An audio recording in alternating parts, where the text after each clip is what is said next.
It's the Mixed Martial Arts Hour. It is Monday, November 5th, 2018, and Caesar is home. Where's Caesar? There he is. Caesar's home, donkeys. What's up, everyone? My name is Luke Thomas. This is the MMA Hour right here on MMAFighting.com. Thank you so much for joining me. Fun show we have to get to. In studio, he's going to be right there in about 20 or so minutes. The last style bender, fresh off of his win at UFC 230. So, of course, Israel Adesanya is his real name. Let's see. Beyond that, we're going to have a conversation with Alexander Gustafsson, fresh off his pushing and shoving event, UFC 232 presser on Friday here in New York City.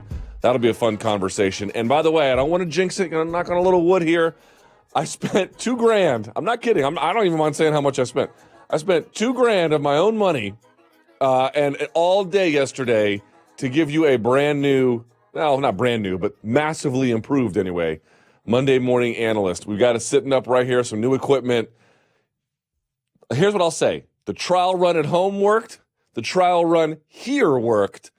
That doesn't mean it's going to work in real time, but we've got about as close as we can given the circumstances. So I am cautiously optimistic about that. Of course, we'll have the weigh-in as well. You'll be my guest on the sound off. We'll do a round of tweets. It'll be a full and complete show. As always, you can send those tweets using the hashtag #TheMMAHour. Appreciate everybody who did. You can call 844-866-2468. You can leave that number. And if you are international, which many of you are apparently, the MMA Hour at Vox Media is a great way to leave your calls as well. All right, not a moment to waste. We had a crazy packed show this time, a little bit streamlined this time, but I'm actually excited because now I don't have to race through the Monday Morning Analyst, so that should be kind of fun. Let's see. Let's go to my man. He is the arequipe to my pan, the arroz to my frijoles. He is Danny Segura. There he is. Yo. How you doing, bud? I'm doing good. You?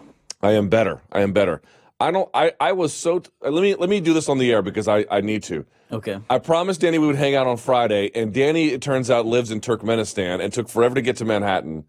So I did pay for a couple of drinks, but I was like, oh, we'll hang out Sunday. Then Sunday came around, and your boy was so old and so tired that I duffed on you. So I want to apologize on the air for being a flake. I am sorry. Que pena. Please forgive me, okay? No, don't worry. All good. But I did get the feeling, don't worry, when I think it was like, 4. It wasn't even midnight. 4. It wasn't even midnight on Friday. Yeah. And you were already calling it a night. I was like, what? Well, this is what happens. This is what happens when you're underslept in 39. So I suppose. In any event, great fights over the weekend. Yes, very good card. Okay, outside of the main event, which was fairly routine, I guess, in the way we had anticipated it, your favorite performance, your favorite fight or something from the card. A lot to choose from, actually. Tons to choose from.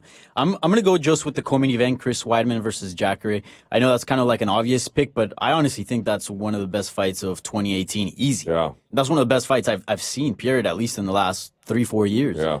That was a fantastic fight, but like you go down the line and there was amazing fights. Adesanya's performance blew me away. I had a feeling he was gonna win, and I had a feeling he was gonna look good doing it, but I didn't know he was going to look that good. Yeah. So that was super impressive. Shane Burgos, I mean, you just go down the list, and there was tons of impressive. That Shayman Moraes fight. Yeah, your fellow Colombian, Julio Arce. Julio Arce, man, tough. Dude, Jesus Christ. That dude was bathed in his own blood, and I was like, at what point... It's probably like 10% aguardiente. For the folks who didn't know, actually, Danny came on set, and just started to the dome, taking the aguardiente. Yeah, of course. That's how you got to look at you, and all high energy now. Why were we giving you coffee before? We should have been giving you paid in full, son. Should have been giving you some aguardiente. Yeah, that's what you got to do. Real quickly, a story broke last night, and we just didn't have time given all the new changes. I was going to make today's Monday Morning Analyst, given I had no time, but given I had time, I would have made it about Tenshin Nasukawa. Tenshin Nasukawa, if you don't know who he is, give just a second. He's probably the most important combat sports prospect out of Japan since Pride, maybe? Something like that. I mean, we're talking about a massively important combat sports and cultural figure. He's fighting Floyd Mayweather in Ryzen. This news breaks yesterday. It didn't even seem real. Like, if you had put together Ryzen, Tenshin Nasukawa in a word association game, you never would have come up with Floyd Mayweather. Just for a quick moment here, Danny, before we move on to the beginning of the show here, your quick thoughts on what on earth that is. So I went to sleep early, because I'm being responsible, right? So I got to wake up early. So you can get ready drink for on the show. job, yes. Exactly. Yeah, that's exactly right. I woke up and I started seeing all these screenshots like, oh, Floyd Mayweather, and it just looked Photoshop. I'm like, wait, this can't be real. I thought so too. And then I actually looked at the video at the press conference and I couldn't believe it. But you know what? I'm very skeptical about the matchup. I'm very skeptical about the details. No rules have been determined yet. Everything's still very foggy. I don't believe Floyd Mayweather's gonna fight until I actually see something more concrete. Yeah. I don't know. Everything's still very, very murky for me right now. All right, I got some thoughts on it. I'm going to share them here in just a minute. But you want to talk about out of left field? Super out of left. Whoa, I did not. Into combat sports. And the thing about it was, with McGregor and Mayweather, there were like these drops and hints and drops. This was like bombshell out of nowhere. Crazy, right? Yeah. All right, very quickly, the tweets and the calls, how are they today? I heard the tweets were really good. So we got tons of tweets and tons of calls. Nothing very funny as the last episode. Very serious stuff. Tons of people asking about Adesanya. I feel like more questions came from him than from the actual main event of UFC 230. Interesting. So, there's that. But, man, we got tons of questions. And we only have 2 guests today, so we'll probably get to a lot of them. So that's good. Would have had another one, but there are these mysterious forces interfering with the show. I can't put my finger on what's happening exactly, but it's just so funny, isn't it? Weird. All right. Yeah. I dropped that little bomb on you. All right, let's do this. So I'll check back with you later. I appreciate it. Let's do this now. It is time, ladies and gentlemen, for the weigh-in.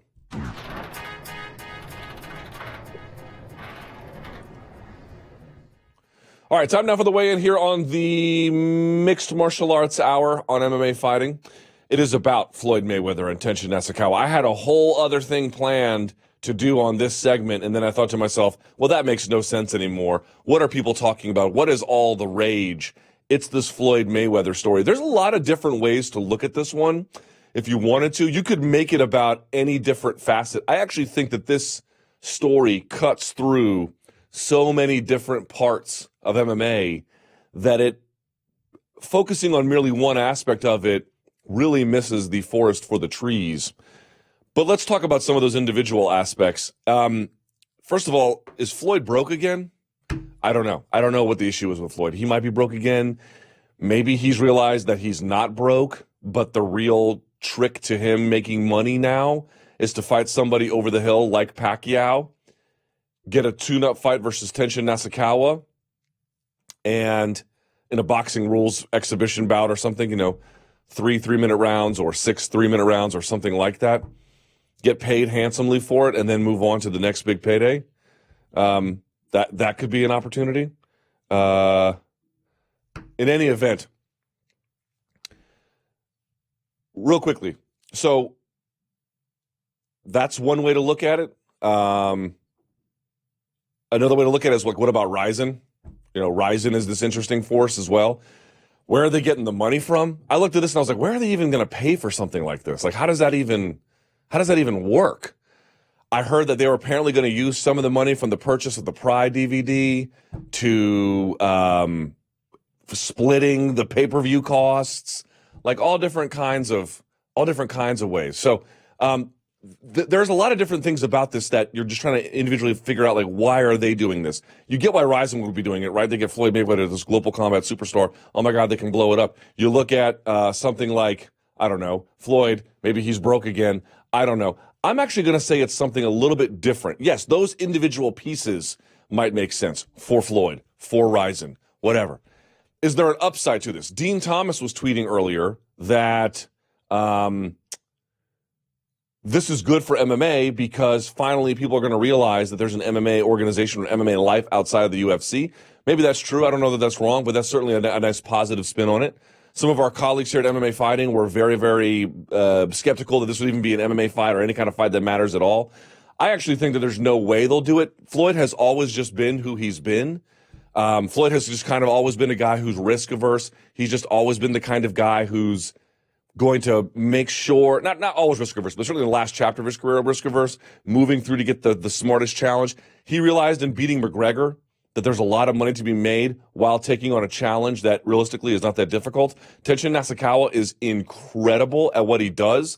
Boxing isn't necessarily that, although like McGregor, probably reasonably adept at it. But the point being is he's got a huge name. He's willing to take on Floyd for this big opportunity under a hamstrung rule set that will enable him to, A, if he loses, write it off, B, make money in the interim. So it's a lot of the same mechanics of what happened with McGregor. McGregor might be the biggest global superstar, certainly North American pay-per-view star on the MMA side of things.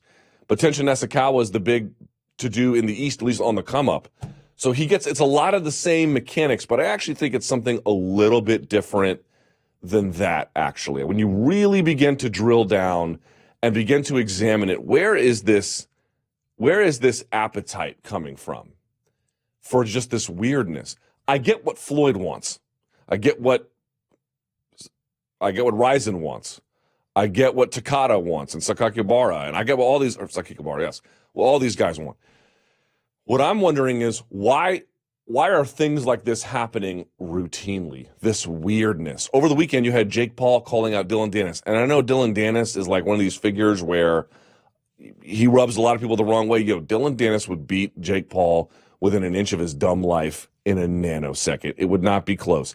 And then, of course, he comes out and says, well, it's about boxing. Right. Why don't you keep calling out more jiu-jitsu guys about their boxing? Everyone's looking for these really weird, hamstrung, star power matchups across a variety of combat sports platforms. It is because not merely are tastes changing, but tastes are being developed as a consequence, I believe, of kind of this static nature that MMA has been the last few years. This new thing you're seeing is a bit of a reaction to that. That is the connection here in my mind. There's always been an appetite inside combat sports for spectacle. For crying out loud, I believe the most watched combat sports event ever, certainly in Japan, was Royce Gracie versus Yokozuna, right? And it was something like 54 million people who watched just inside Japan alone. This is hardly new territory for them. It's not that. It's that when you look at what the Logan Pauls and the Jake Pauls are doing, and then this Mayweather-McGregor, and now this Mayweather-Nasukawa, and champs, and all these different weird kind of permutations, these walls coming down over and over, these people trying to connect dots that ordinarily were always siphoned off. People are trying to make new pairings, new matchups, new creations, new iterations. A lot of them not that great. Some of them actually pretty good. The champ era, I think, is for the most part fine. But I'm just pointing out this. MMA and combat sports are naturally cyclical. People always get on the MMA media. Why are you guys paying so much attention to ratings? Why are you paying so much attention to gates and pay-per-view sales?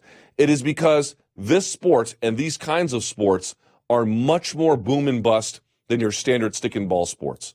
There are always these boom periods followed by these crashes. The UFC has done a pretty good job of finding a way to insulate its revenue from the worst of those impulses. But the reality is that is always how it's happened. There's been some kind of event that always propelled combat sports forward, including the 20th century, and then what drug it back down, what brought it back up, what drug it back down. They know that. And I believe we're in part of this shift. Now, I don't know exactly boom bust for the most part. You can make a larger read about that. What I'm saying is a taste shift. There's been a lot of content that has been just pouring out of promotions on North American TV. Much of it good. I'm not even really complaining about that. But it has clearly reached a point where it has become, I think, too many, including me in some capacity, a bit of banquet food. People are looking to now play with their food. Yes, Mayweather's an opportunist. Yes, Ryzen's trying to make some noise. Fine. All of those factors are true. And this is part of a long, dedicated tradition, perhaps in Japan, of accommodating these kinds of events. But I don't think you can just look at that and say, well, this is just them being them. Floyd is following up on something he started. That thing he started is a function of Conor doing what he was doing, which is a function of some of his frustrations with the promotion, which is a function of the ordinariness of things. This is a next move. Not that this is a wave that everyone can follow. You can't replicate what Floyd does at scale, but it is a reflection in my mind of changing tastes. It's a reflection in my mind of let's do things different. Let's trade a Ben Askren for Demetrius Johnson. It's Demetrius Johnson wanting a new rule set. It's Ben Askren wanting a new set of challenges. It's breaking down these old barriers that kept everything siloed, everything siphoned off, everything right in the pocket that they needed to be. All of those pockets are now going away. All of those walls are beginning to break down. Maybe it's the opportunists who are leading that charge. Maybe it's the opportunists who are the ones who are taking the most advantage of it, which can change how the picture looks a little bit. But I doubt this is the last that Floyd tries of this, and I doubt it's the last that a megastar, at least one who has the contractual flexibility anyway, tries of this. There's more of this coming. And if Zuffa gets into the boxing business and then those squabbles begin, you're going to see those go back and forth. I guarantee it. The public has an appetite for indulging their own curiosities. The public has an appetite not even for indulging a curiosity. Did anyone ever put Mayweather and Tenshin Nasukawa together? No, not really. But Mayweather trying new things, and what would it be like if a boxer went after a kickboxer but had these rules? These are all questions we kind of answered before. They're just coming back full circle again. It's that cycle I'm talking about. There's the boom and the bust of the economic cycle, and then the creativity cycle that comes around and around and around again. This is where we are with MMA. This is where the audience has been pushed. This is where the audience, I think, wants to go, at least in some small part. So promoters should take heed. It's not that you need to follow that model. It's not that you need to indulge that at all times, but understand where that appetite might be coming from. Star power, yes. Japanese history, because this is not the new thing, potentially. Somebody craven, like Floyd, dying to make money, of course. But more than that. More than that. It's a reflection of shifting attitudes and appetites inside the space. And I think promoters should respond. We've had a locked-in rule set. We've had a locked-in style of promotion. We've had a locked-in style of production. Some change is needed. Some updating is needed. More than a fresh coat of paint is due here.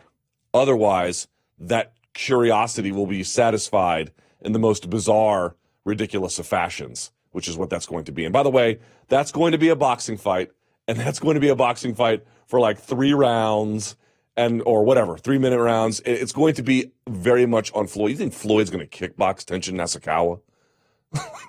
Please, y'all. There's no chance that happens. Not the point. The point is there's an appetite that's driving that kind of thing. And it's coming from a bit of how do I say this exactly? A bit of the repeated ordinariness of current MMA. So either fix it to address that or let that kind of thing live. All right. Let's do this. Do we have our guests? Are they here yet? Someone tell me in the back. All right, let's bring them in now. You want to talk about a ridiculous win. My God, I couldn't believe it. The last style bender in studio. Look at that. With the Timbs on, no less. There he is. How are you? Gravy, baby. They got you all mic'd up. How you feeling? Up, mic check. Yeah, I'm gravy. Well, first of all, thank you for coming in the studio. Yeah, I really appreciate it. Let me just. It's nice, right? Yeah, I've seen this so many times. That was me at boot camp. How about that? Real. What? Yeah, bro. Okay. 20 years ago. Straight up. I like that. Yeah, Let's you know just what? take this all in. We got to get a picture of you up here. In time. Yeah. How was your Saturday night, by the way? Easy. We just went to a little Irish bar around the hotel. And yeah, everyone that came from New Zealand and Australia were there. Yeah. Family and friends. So we just had a few. None Wait, crazy. your family traveled for this? Just my siblings. My parents are watching at home. Okay. But my siblings, all of us, just kind of had a little reunion. And because we're in different parts of the world and different parts of the country. So, yeah, we just had a little reunion and just congregated, celebrated my win with a few friends and my team. And, yeah, it was good. It was just like a nice little turn up, nothing crazy. Yeah. And I just went back to my hotel and, yeah, applauded. How many siblings do you have? I'm the guinea pig, and there's 4 others after me. Ooh, jeez. Yeah, I know. Busy. Are any of them twins or anything? No. I'm going to have twins. My mom's a twin, so I know it skipped a generation, so that's coming. Right. My dad was first, and then my grandmother had him. Yeah. And then 2 sets of twins after him. Oh, that's okay. kind of wild, right? Yeah, definitely. Now, where are your siblings at? You're in New Zealand. Are some in there too? Yeah, most of them in New Zealand, but then Australia as well, but just different parts of New Zealand. Okay. Yeah. All in the oceanic region. Yeah, exactly. That's we out here. That's a long flight to watch their brother work. They just moved to New York from LA as well, from Yorba Linda, so they came to watch as well, which is cool, kind of reconnect with them. So what did they tell you? I don't know, people keep saying, how do you know Stylebender? How do you know him? I asked my cousin. They're like, what? But, it's just fam. Did they go to MSG? Yeah, they watched the fight. Now, how many times have they watched you compete? I think they started watching me since the start of the year. Hasn't really been long. So, yeah, Wow. they've been watching me work. And physically, too, it looks like you were not in any kind of conflict at all. You took what, one? I saw one left hand that landed pretty nice for him. And that was at the end of the fight, but he had his feet parallel, so he had no power on it. And Okay. by that time, that was when I sat there and I wanted to throw some power shots. And then he threw it, and I was like, ooh. He was already on wobbly legs anyway. He was chicken dancing. So and I saw, okay, here comes the next one. Whoop. And then I just, boom, picked him apart. All right, let's talk about some of the pieces of that fight because I was blown away by it. Yeah. I'm actually, I do a little bit of a breakdown of coach's film. I'm going to do it on your takedown defense. Cool. I went back and I watched all of You gonna it. play it up?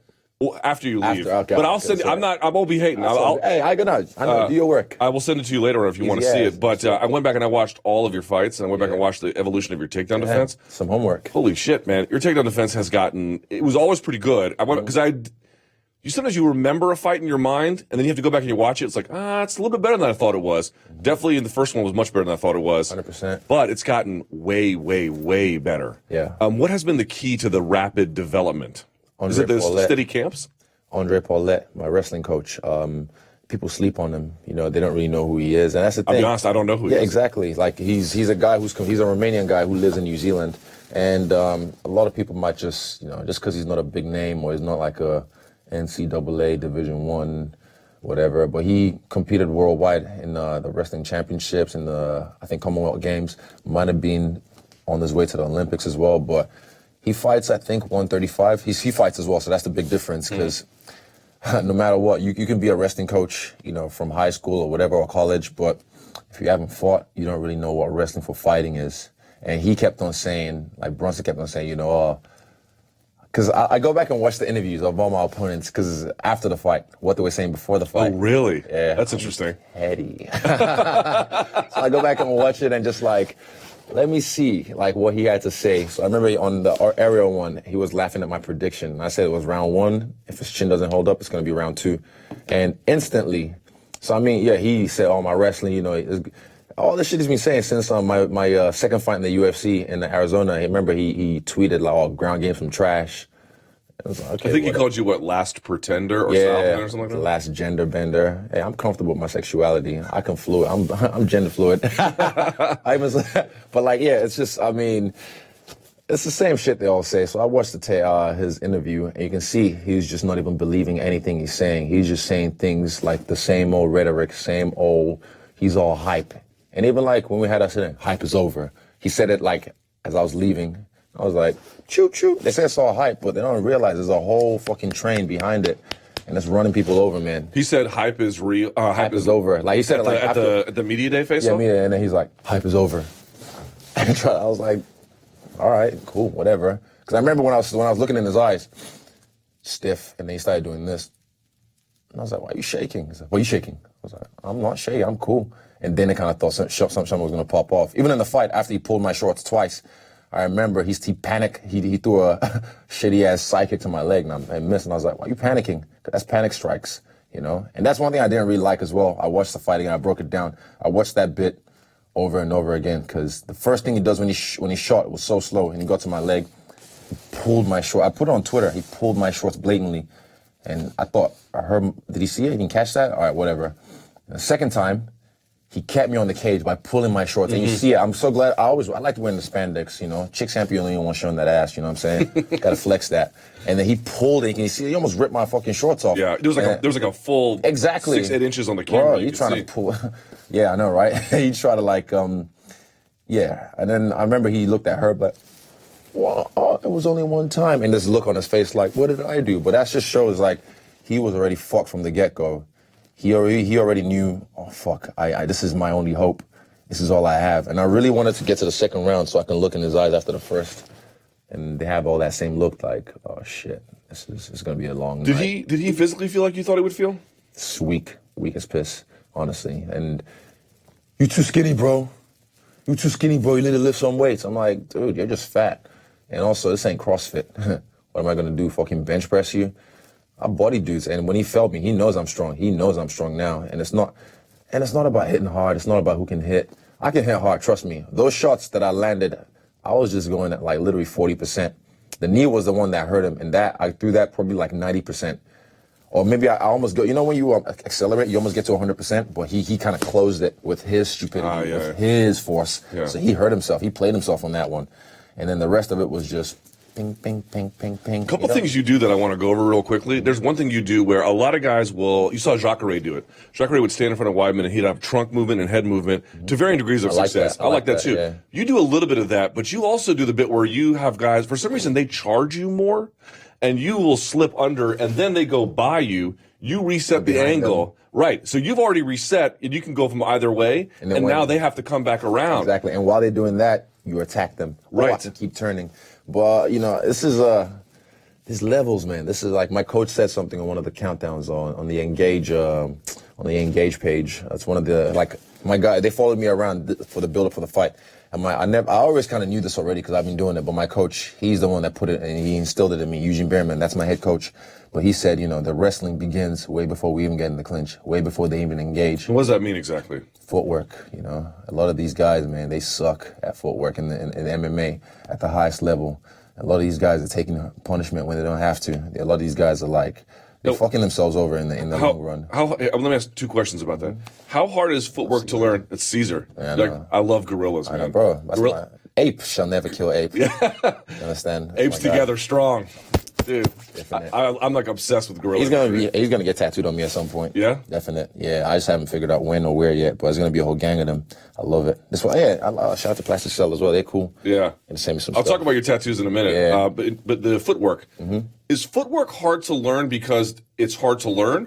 Or is footwork hard to learn because fighters are resistant or people don't know how to teach it? Like, why is it that some guys just have it in spades and then some guys just kind of have it? It's a mixture of all that stuff, you know. It's the knowledge of it and also the lack of knowledge or thereof. And also, if you have it, you have it. But it can be learned, you know.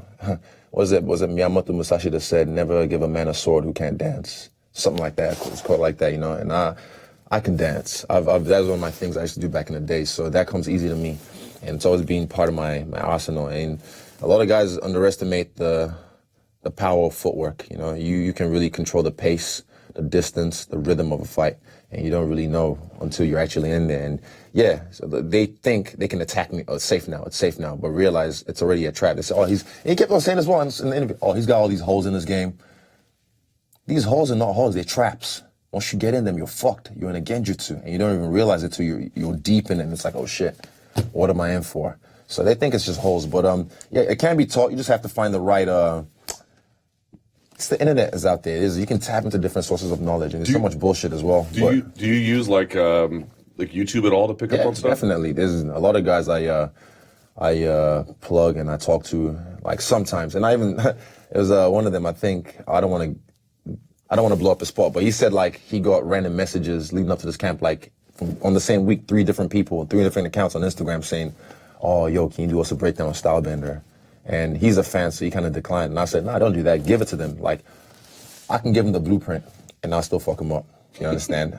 So I was like, I want them to make some money, so do that. But that also forces me. I knew this day was coming. I always knew, like, when these guys start to break my work down, I'm gonna have to It's inevitable. Yeah, exactly. I'm gonna have, and it forces me to adapt. You understand? So I have to keep changing my game, and I love that. It's just cat and mouse, and I'm ahead of the game. Couple things. When he got double underhooks early against the fence, there was one part I think at the post-fight presser you were saying, "Oh, you let him do it." Was it that one or was it a different one? That was later before I fucked him up, before I knocked him out. So he had double underhooks, and he was fighting to survive. He wasn't trying to win. He didn't level change. Like I went back and watched the Vettori fight.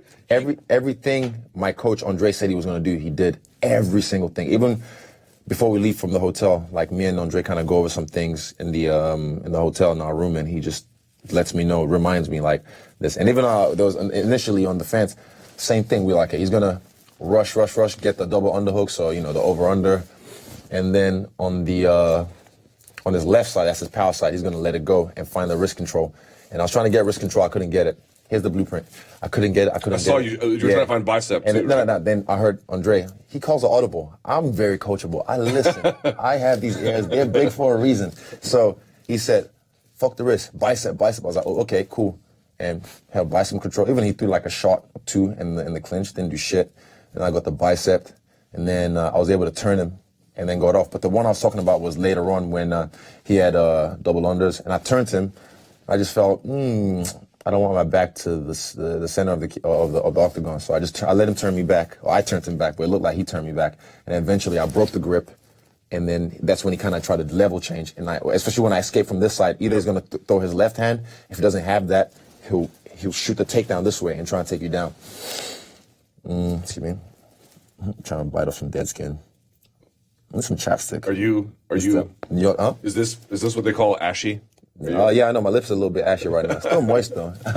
But yeah, he tried to shoot, and I just stuffed his head, got off, and he kept on running again. Yep. And that's when I just felt, ooh, okay, boom. I didn't even notice this, but my coach said, "Good work." I like it when he does that because he rarely gives compliments, but he said, "Good work." Because when I landed that knee, first thing I did, underhooks. Yes. On his left side. You got your hips back. Yes. Exactly. Yep. And then he was all fucked. He was dazed, and I was like, ooh, pop, knee, boom, and he hit the ground. Did you know when you landed the knee that it was a wrap? It was done. Yeah. And then I saw him get back up and smile. I was like, because earlier on, I set up my question mark kick on my left side too early. Yes. That would have knocked him out. That would have slept him, because I've done it many times. That would have slept him. But I set it up too early, hit his shoulder, and he went. I was like, oh, okay. Then this time when he was fucked up and he was smiling at me, I was like, all right, cool. And I switched back to orthodox. Nah. There's something called a 4x2 you thought of. Here's the blueprint, guys. Take it. So I hit him with the right kick, yep. And I threw the right hand. But thing is, I didn't even realize I did it. I question mark kicked him, and then I whipped it. So let me ask about that, because I went back and I watched that. The question mark kick, he thought it was coming to his ribs, so he leaned into it, and the foot of yours wrapped, right? Around the back of his head. So then he was trying to recover, because I think he saw the hand coming. Mm-hmm. He pulls the hand up, while the foot went around the head. His hand went in front. Your hand went in front of the glove. Yeah. So he went to block another shot, but he actually didn't block in either case, even trying to block. Was that intentional? Muscle memory. That's just what we've been drilling, like over how many years. It's when I say muscle memory, it's a memory. It's coffee. Yeah, it's a memory. So it's something like I don't even have to think about it. My muscles already doing it before my conscious brain, my frontal cortex is already aware of it. So as soon as it landed, I was like, and I was like, ooh, okay. Then I framed, and then I pick my shots. I don't throw and hope. I aim and fire. That's what I do. There's no point. And I was just hitting them at like 40%. These are just baby shots. And people are like, oh well, when I hit guys, they fall. I can starch guys. Trust me. If I wanted to, I could have thrown the kitchen sink at him and the fridge. But what's the point in that? He's already fucked. Just pick your shots. Now, the post-fight celebration, there's a name for this you did? The hands were crossed over? There's a picture about it. Okay, that's shaku shaku. It's a trendy dance right now in Nigeria. Shout out to all my Nigeria people out there. It's a trendy dance in Nigeria right now, and everyone's fucking with the culture. We're Afrobeat, with guys like Davido, Wizkid, who else? Like Burna Boy, like a lot of Nigerian artists. They're making it big out here, so they're with the culture, and everyone's trying to jump on that bandwagon. So I'm original. I'm not a mutt. I'm a pure blood, purebred. So I just show love to my people, because last time I spoke in my native tongue, and I was blowing up over there. So this time I'm just showing them, like, I'm still with the culture. I still got it, and let them know. And then after that, I hit the Guara Guara, and that's from South Africa. That's a little dance trend as well. And then I just galloped up and just showing love, I was crumping, do my own thing. That's crazy. A couple of things I want to get back to the Jacare fight, but let me follow up on this. Mm-hmm. How did your folks get from Nigeria to New Zealand? Okay, long story short, we were going to move to America in 2001, and then unfortunately 9/11 happened, and then it looked like America was on the brink of war. Some shit was going to go down. So tell me about it. Yeah, I know, right? And then I don't know. I was just like, my dad's like, we're moving to New Zealand. I was like, where's that? Is that a new country? Because I was really naive and went there. I think it's just for better education. They wanted us to have more recognized tertiary education, because you see a lot of guys like cab drivers. If you 4 a.m. you're drunk, the taxi, you start talking to the guy. They're like, you find out like, oh, he's an Indian guy from India, of course, and he used to be a maybe medical doctor. Moved to the States or wherever when he was 32, but his degree is not recognized in the Western world, so now he has to do med school all over again, and you don't want to have to do that shit for another how many years. So just get a cool job that can provide for your family, because maybe the lifestyle over there wasn't what you wanted. And there's no shame in it. You have to do what you have to do to provide for your family. So Yeah, it's just they wanted us to have better recognized tertiary education, so that's why we moved over to the Western world. Do you ever like think about? I mean, somebody like you has a lot of ability, right? You maybe would have been a success no matter what. But have you thought about to what extent that choice versus the other one has impacted your course in life? Well, we'll put it this way: if I tell my dad today I want to go back to school, he'll freak out. He'll be like, "Why? What's the problem? Are you all right?" Like we don't. Just like I mean, I'm glad they didn't let me. I mean, I'm glad because your parents and people close to you, whenever you want to do something, when you want to follow a dream, they'll try and stop you. And it's not out of their hating, it's just protection. They want to try and preserve you. Like, what if he fails? And from the culture we're from, they don't want to, they want to protect you. They don't want to see you get hurt. But I knew what I was going to do from day dot. I always knew I was going to be the best. So I just had to prove it to the rest. And yeah, now they're on board. I got my degree in ass whooping. I'm trying to get my master's degree. I think I actually read this yesterday. I might have this wrong, but I believe of all immigrant populations here, from anywhere, so China, Nigeria. Oh, Nigeria. Has the most advanced degrees of any population in the United States. When I went to, when I first moved to New Zealand, right, I had to do so I lived in Ghana for about a year as well. What was that like? It's cool, same thing, like Nigeria as well. But, so I was first in, I don't know what your systems are. You have like grades? Yeah. Well, high school is 9 to 12. 9 to 12. Well, anyway, I did like this. I repeated this class 3 times in 3 different countries, in Nigeria, in Ghana, and in New Zealand. So I did Form 1 3 times. And then when I was finally in New Zealand, Form 1, we were doing shit I was doing probably when I was 6 years old. So when I was in class in Form 1 in New Zealand, I remember one of my first days, we did like times table. And I finished my test like literally within like 2 minutes. And then I was like, finish, miss. Everyone was like, oh my God, he's a fucking prodigy, he's a genius. But I'm like, nigga, I was trying to find X back home. Like, this is baby shit. I know the song to this. This is nothing.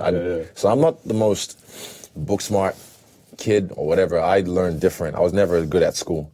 But they all thought like, oh, he's a prodigy. But the thing is, the curriculum back home was way harder than it ever is in New Zealand or even in America. Like, but thing is, you guys have the opportunities, you know what I mean? Like, it's very corrupt back home, so a lot of people don't really get the opportunities that I have. I'm fortunate enough that my dad was well off, my family was well off, so we're able to go to private schools and stuff like that. But yeah, it's a lot easier to.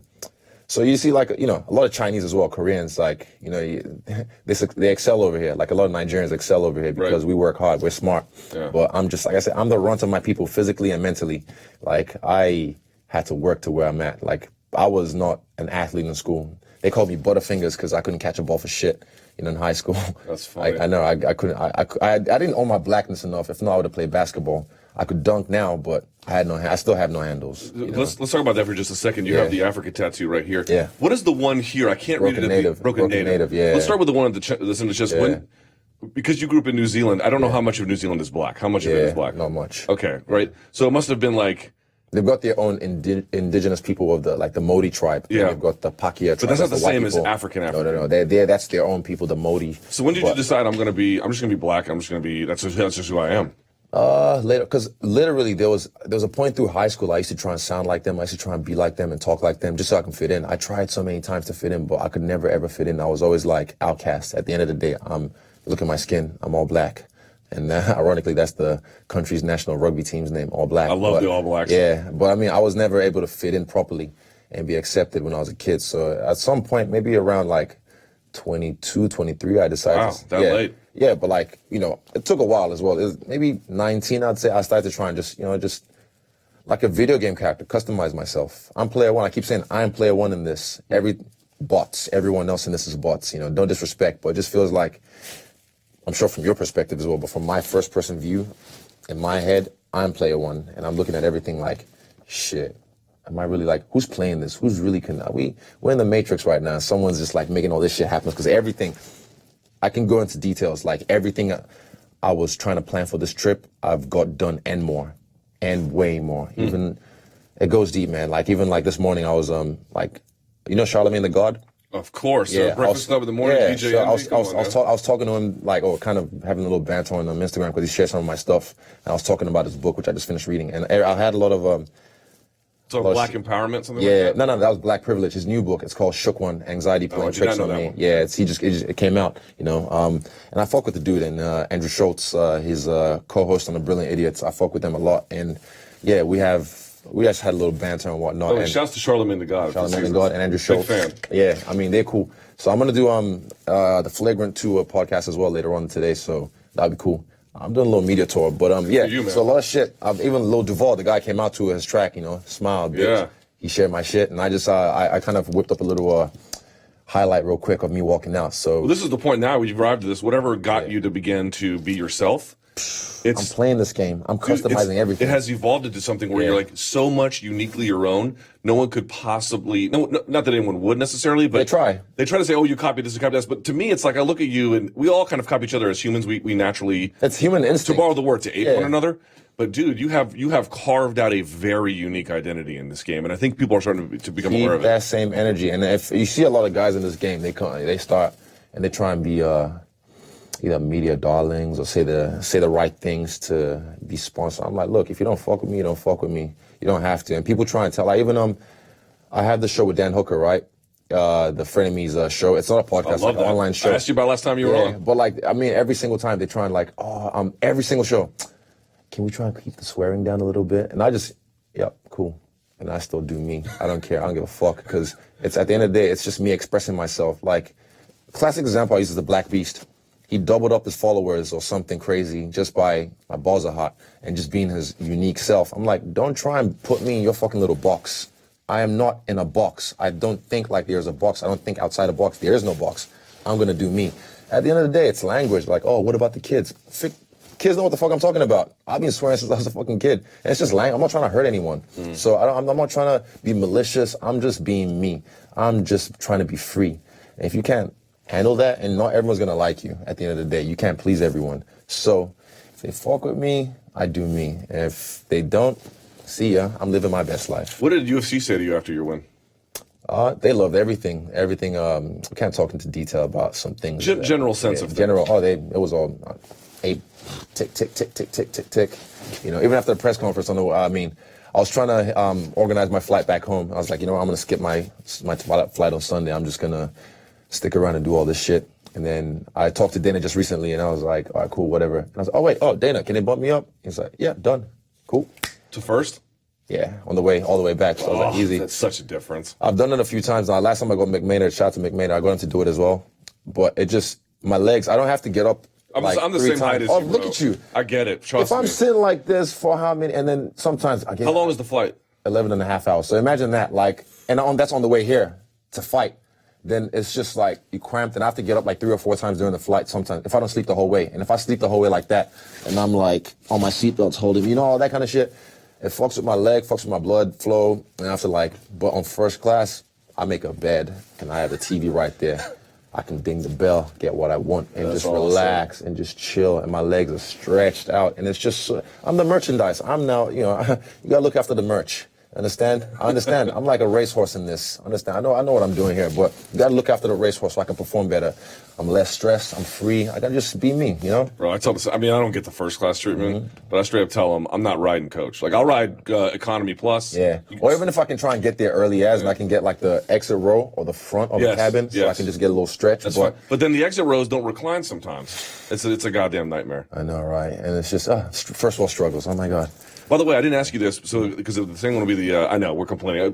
My seat's not big enough. I know, right? Yeah. That's why I love going back home. So I got to go back home next year, just so because it always humbles me when I go back home. And because Nigeria is, you either fucking stupid rich, like literally they're stupid rich, or you just like, not dirt broke, but poor.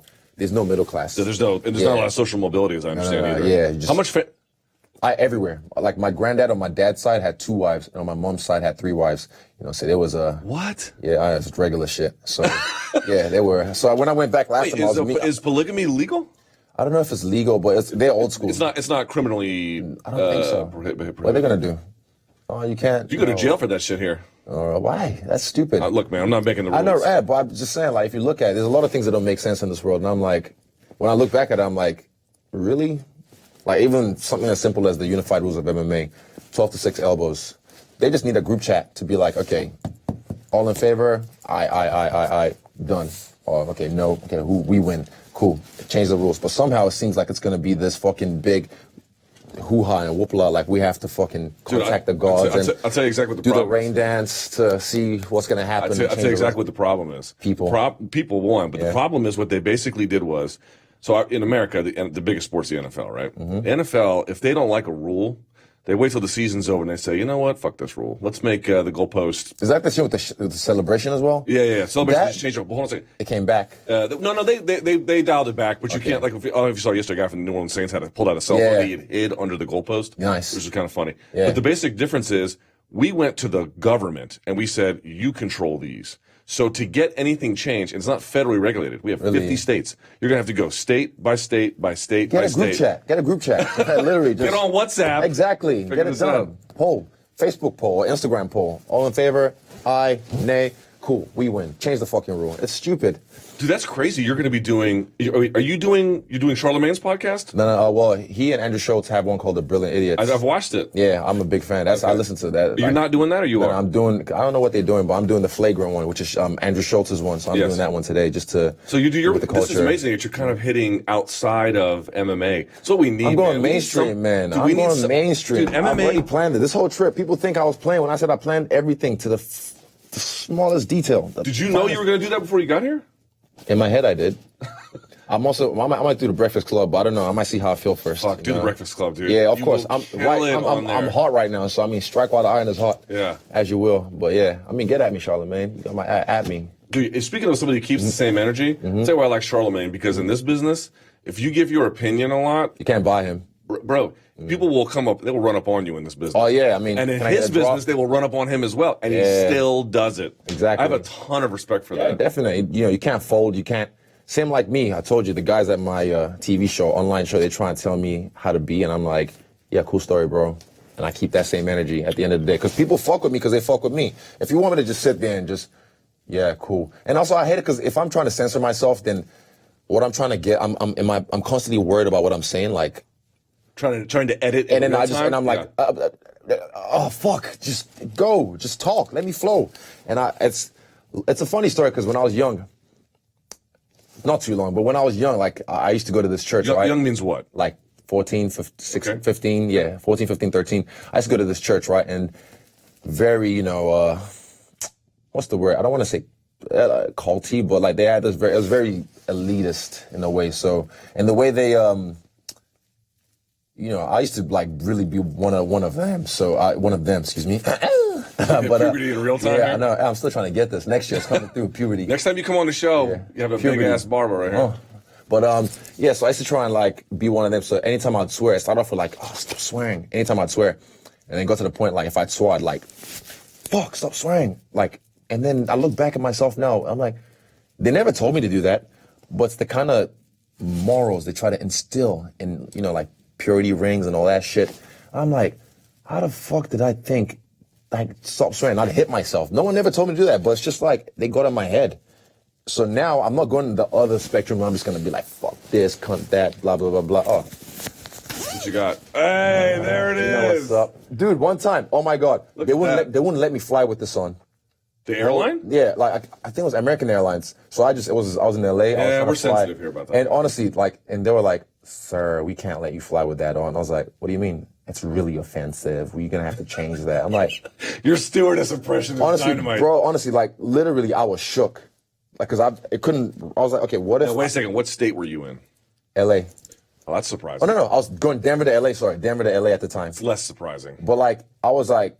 Because my brain couldn't rationalize... Because, okay, what if...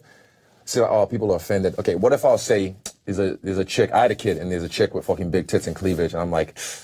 Oh, my son's getting a hard on. Can you please tell her to zip up? Can she not show her tits, please? It's really offending me. I'm getting hard as well. So who gives a fuck? Like, so wait, what did you do? I had to change. I kind of like protested a little bit, but at the end I was like, fuck. Like, it took me about 3 hours or a whole day to kind of get off of shit. I'm getting triggered right now. Triggering intensifies. Like, I'm like, I still can't wrap my head around, like, how does what I'm doing affect you? And the next one's good dick. That's another one because dick is less offensive in America. So just to kind of play. It is. That's right. Yeah. So I'm like, good cunt. Okay, we're gonna play this game of words. Good dick is the next one. Cunt is what it's not. don't get me wrong, it's not the N-word. I'm not saying that it is. Yeah. It's the cousin of it here. Why? I don't make the rules, man. I'm not blaming you. I'm just I'm trying to find out why. It's like what you would say to a woman that you were ready to hit. I say it to dudes. I say I'm a good cunt. You're a good cunt. But if you're a shit cunt, I'll be a fucking shit cunt. You know what I mean? It's just it's lingo. I bet you so many people are like behind this. Oh my God. Like just offended as fuck right now. Yeah. But it is what it is. If I say, oh, you're a good dick. Or, oh, you're a dick, man. Everyone uses dick. Penis, cunt, vagina. What's the problem? I don't get it. It's just words at the end of the day. The other part is that Americans, I don't think, realize how readily the word. It doesn't even matter. But like, if I put it that way, dick, penis, cunt, vagina.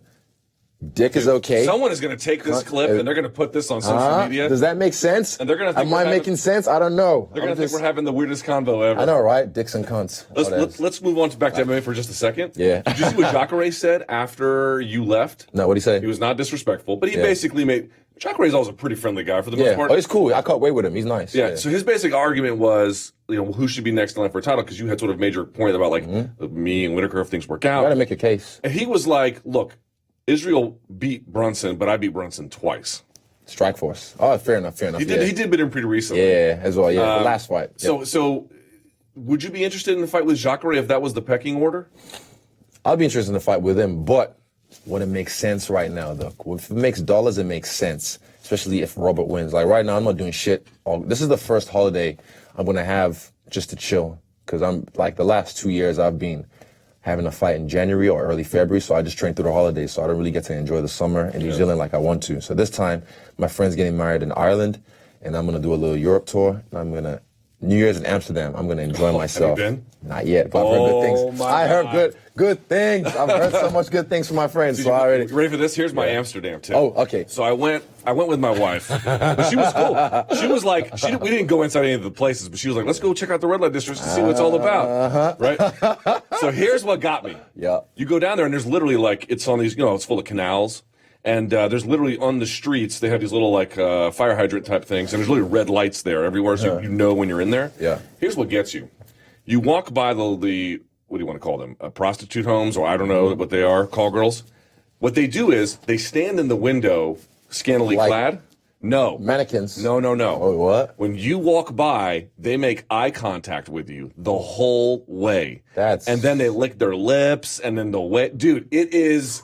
When you first walk by, you're like, what? It's hot in here. Talking to me? Like, yeah. And then my wife is like, hey, get it together. So I had to kind of, but dude, it was like I never, they make that kind of weird human contact explicit. Yeah. Okay. You're going to have a good time, bro. Hey, I lived in China, man. When I lived in China, imagine me walking in the mainland of China. What was that like? I have the world record of staring contest with everyone. Old good people, stares or people. bad stares? Both. Yeah. Most times, it's just like they have like, what is this, Bigfoot? And then you kind of have to like smile, and then some of them smile back. But hey, if you want to stare at me, I don't blink. When did you live in China? I left my job September 4th, 2013. So the next day, plane to China, and I got back to New Zealand around like April or May the next year, 2014. So yeah. Where in China did you live? Everywhere. I was based in Zhengzhou, but then I was also in Xi'an. And it was around the Henan province was when I was based, but I just went everywhere, Shanghai, and so many places I've been I don't even remember because I just fought all over the show. That is wild. Yeah, I was out there. I was like, for real. I was immersed in the culture. What was China like? Culture shock for the first month and a half, dude. I heard it's for Westerners. To the extent you want to call yourself that at all, I heard it's hard to eat. I'm African. Oh, right, fair enough. I'm Nigerian. Yeah. Trust me. I never questioned a lot of things I ate there. I might have eaten some questionable things. I remember this one time, John Singh, he probably won't see this because the internet over there is really, they police everything, but like, he one time was like, would you want Asperger? And I was like, what? It's like, Asperger. I was like, what do you mean? It's like, I was like, wait, what's this? It's like, Asperger. He's like, oh, Shama. It's like, oh, donkey burger. I was like, oh, like ass, donkey. I was like, I was like, oh. Then I tried it, but it could have been better. It tasted alright, but it was a little bit cold. It could have been way better. Like, it could have been, if it was fresh, I think it would have been alright. Like, it was like corned beef a little bit. kind of feel. Were the people nice? To me, because I was a celebrity, but to other black people, sometimes they're not very. I've heard the racism. They're all over Africa right now, raping the land, and they're not giving anything back. So I'm jaded about that. Eventually, I'll do something about it. Like, I'm with the culture, but I want to change that. I want to try and see if there's. But yeah, they got money. Trust me, they've got money, and they're making money, and they got a lot of people over there, so they kind of export. But yeah, because to me, they were nice. My people that were close to me were really nice. Like one of their superstars right now, Aliang. He's this guy, bro. He is a beast. He speaks English like pretty well. So I was able to communicate with him, and he's my friend. He's cool. And the people I was with, cool. But the ones that never knew I was I've had it many times. They treat me like shit, and then when they find out, because they call me the Black Dragon over there, with Sure Hey Long. That was my name. So they're like, then they kind of like flip the script and, But yeah, I see how they treat other people as well. Like one of my friends, Wes, he's a French guy, lives over there. He's a black guy, and I saw how they treated him, and it was just not nice. So I was always jaded about that. But sometimes you have to play your, at that time I didn't really have the push I can have, so I kind of just played my role, and I'd help him however I could. But I never liked how they treat my people. Well, let's talk about you real quickly, and we'll wrap up here. I appreciate all your time. Oh, really? Okay. I mean, I got a ton of stuff. For days, man. I know. I really appreciate your time. Yeah. So, okay, you're going home when this week? Tomorrow, Wednesday, something like that? Wednesday, probably. All right. Yeah. And you're going to do Christmas in New Zealand? Is that the idea? No, in Nigeria? London. That's right. You said you were going to do a Europe tour. Yeah, I'll be in London. And then what do you think we're going to see you in 2019, man? Whenever I want. I don't believe that. You want to tell me my theory on this one? Why? They're going to come to you with a sick opportunity. I know they will, but I'm sitting pretty. Like I said, I've got options. I've got the buffet in front of me, so I can pick and choose. I'm not you can entice me, and also I get itchy feet and itchy knuckles like pretty quickly.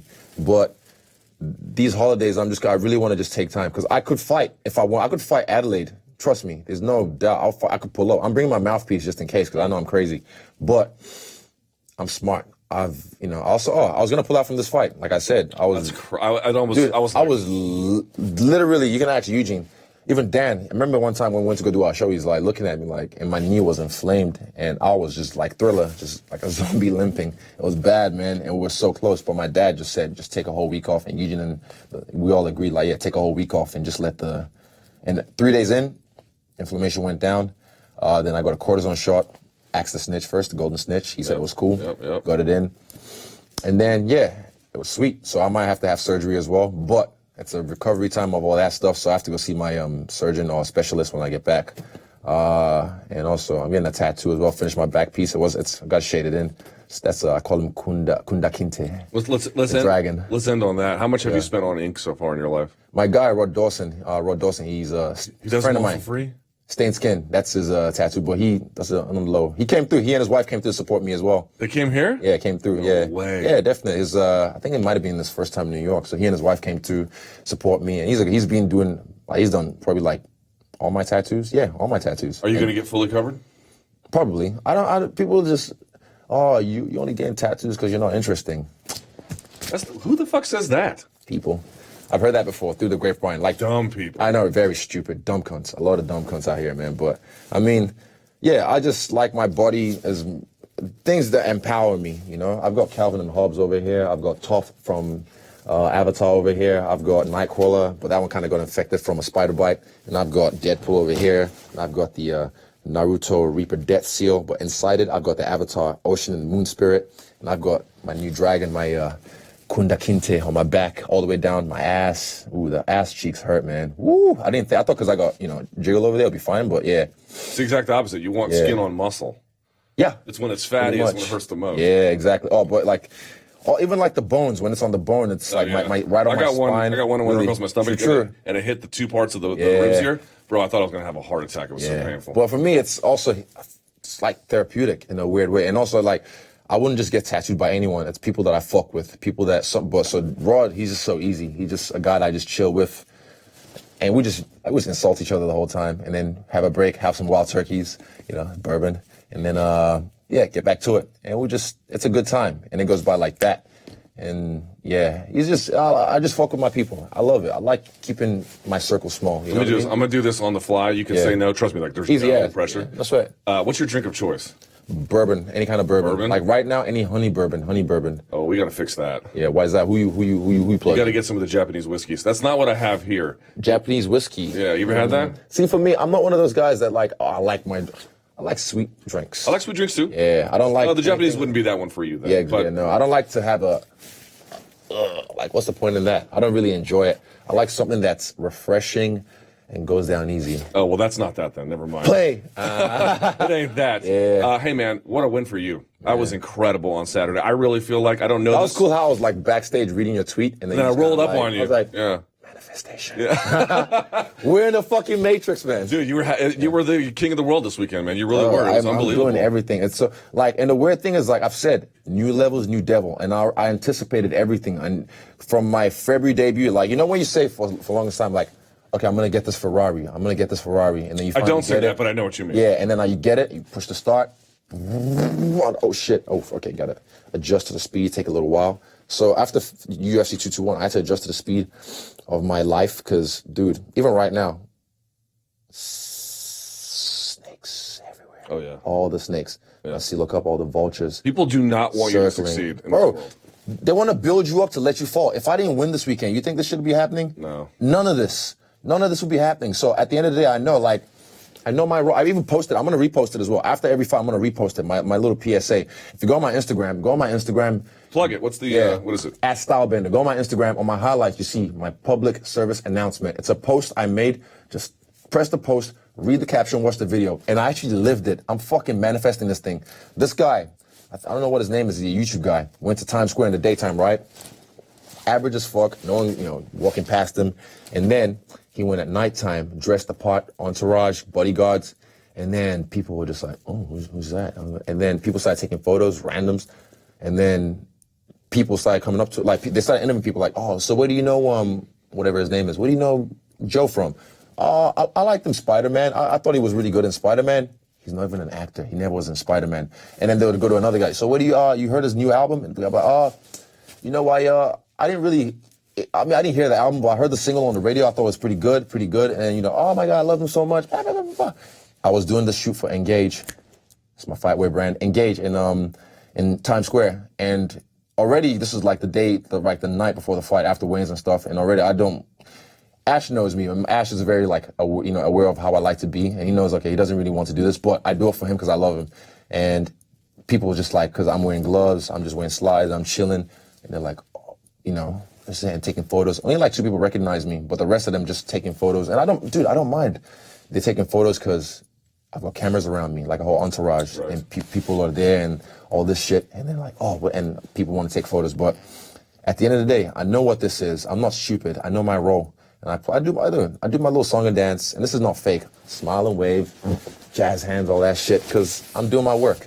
But when I'm chilling, I'm chilling. Don't run up on me when I'm in a restaurant. Like, people, like, there's a way to approach someone, you know what I mean? When people approach me nicely, I love that shit, and I'm so nice to them back. But many times when I've just been either in line waiting for something, and someone just, oh my God, and everyone just looks around. And they blow up your spot. Yeah. And I'm just like, chill, it's all right, what's up, how you doing? And I'm like, just relax. People get rude as well, like if I'm at a bar or something, just like, I'm talking to someone, they just interrupt. I'm like, dude, I'm fucking having the conversation. Don't just have some respect for the person I'm talking to, you know what I mean? And there's so many nice fans as well. So many of them, like, they know what's up. And when someone's nice to me, if someone's hospitable, I'll give you the time of day. I'll fucking sign your tits if you sign mine. Like, I'm not a hostile guy, but just be cool. And on that post is my little PSA, because I don't want to be in front of a judge having to explain why I turned someone into a carrot. You know what I mean? I don't want to be that guy. So, yeah, I'll do my part if they do their part. Just don't run up on. I'm not the guy to play with. I'll leave it. I'm not the guy to play with. Last question, then I'll do my part. Are you the fighter of the year? Facts. Big facts. That's New York shit. Big facts. Give me the case. February, I got signed. 4 fights. It's been how many months? Come on, man. Come on. Who else? All wins as well. Cormier's had a great year. Facts. Okay, you know what? Hold up. Let me think.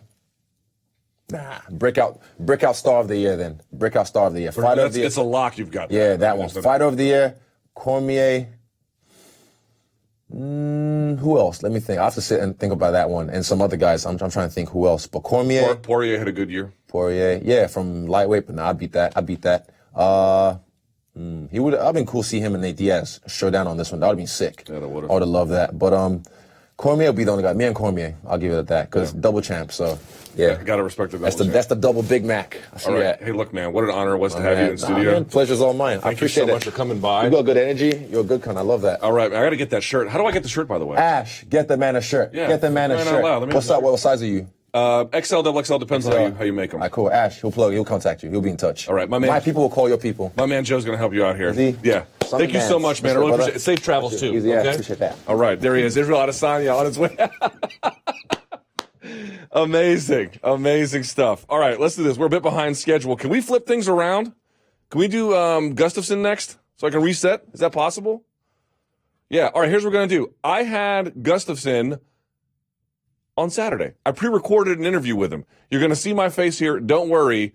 I put photos on top, but I believe we're the first outlet to get a chance to speak with him here inside MMA. So I asked him about what happened at UFC 232, about what this would all mean to him. Gustafsson and I spoke on Saturday. It's a pre-recorded interview. Let's watch and listen to that now. Alex, we appreciate your time recording this the way you're doing it, so let's just get right to it. You had your face-off with Jon Jones on Friday at the UFC 232 presser. How was it? Seemed like you were having a little bit of fun up there. Oh yeah. I'm excited, and I'm looking forward to it. And I've never been this motivated before, and like you said, we just had fun up there. So, we're both getting ready for the biggest show ever. Walk me through the shoving and the pushing. He steps in front, then you step in front. Are you surprised he shoved you? What did you make of that? Nah, I don't know. I just did that, and the only thing I noticed was that I wasn't impressed by his power at all. And then, we had some fun up there. And the 29th of December, we're gonna give all the fans a really good show, even better than the first one. I can promise you that. Every UFC fight, right, for every guy at your stage is the most important one. But this feels this one feels a little special, a little different, doesn't it? Oh yeah. This is the biggest fight of my life for sure, and I'm so happy to have to return and get my first fight with Jon and for the belt. So I can't ask for more, and it's for sure the biggest ever. When you envisioned this fight being made again, like after your first fight, many years passed, you had many other fights, and you thought one day I'm going to get that second chance against Jon Jones. Did you think it would be like this? Like now that you're here, is this what you thought it would be like? Well, yeah, it's I guess so. It's it's just so much excitement. It's so much motivation. I got this fire in me, and I'm eager to get in there again. And it's been a long time for me since I fought, and it's just such a. I can't, like I said, I can't ask for more. I can't find a better way to get back in that octagon and than I'm fighting Jon for the belt. It's just massive, man. It's massive. All right, so let's talk about that layoff. It has been quite some time. In fact, a lot of folks don't realize this. You've been on a bit of a longer layoff than even Jon himself. Would you have liked to have had a fight before this one? You were supposed to, of course, have a couple of those, and Volkan Ozdemir being the most recent of them. What do you make of this long layoff and how it will impact you? Oh yeah, it's been tough from time to time, but I haven't been busy. I'm just every day at the gym is a fight, so it won't affect my competition in any way. It won't affect my performance in any way. It's just you need something to push every day in training, and so I feel that the lack of fights it's been tough from time to time, but it doesn't matter, man. I'm here and I'm fighting the best guy in the world and for the belt. So bigger than that, I'm just so excited and so motivated. Okay, so how will this impact your training at all? You've already fought this guy before, right? You've got a rematch now. You kind of know what to expect, but at the same time, it was a bit of a long time ago. So how will that impact how you prepare for him? I'm back here. Yeah, no worries. Yeah, no, I'm just. No, I don't. You know, I don't know. We fighters now, and it's been 5 years. So, you know, let's see what happens. I'm just gonna make sure I'll be in my best shape ever, and I'm gonna make sure I'm gonna do my homework for this fight. You know, everybody knows what Jon brings to the table, and you know, whatever he brings, I'm gonna have an answer for it. I'm gonna make sure I'm gonna beat him. I'm not gonna leave that octagon without the belt. In your mind, aside from the judges not seeing it your way, what could you have done differently in the first one to have made sure, no doubt about it, that you were that clear, unequivocal winner? Well, I think I just respected him too much the first time. I didn't have the same experience like I have now, and it's just different times. It's new times, and you know, it's my time. That's how I see it. I see myself turn, and I'm gonna stay busy. I'm gonna do we're gonna do this rematch, and everything is just gonna like go like I want it to be, and like I said, it's my time, and yeah, no matter what happens, I'm not leaving that octagon without the belt. I'm going to show the world the guy who's never been beaten is beatable.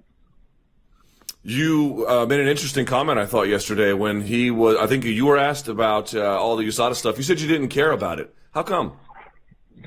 No, I don't. You know, I had the dream fight in front of me. You know, I'm fortunate to just have my third fight for the belt, and I'm fighting Jon. So, you know, I'm not.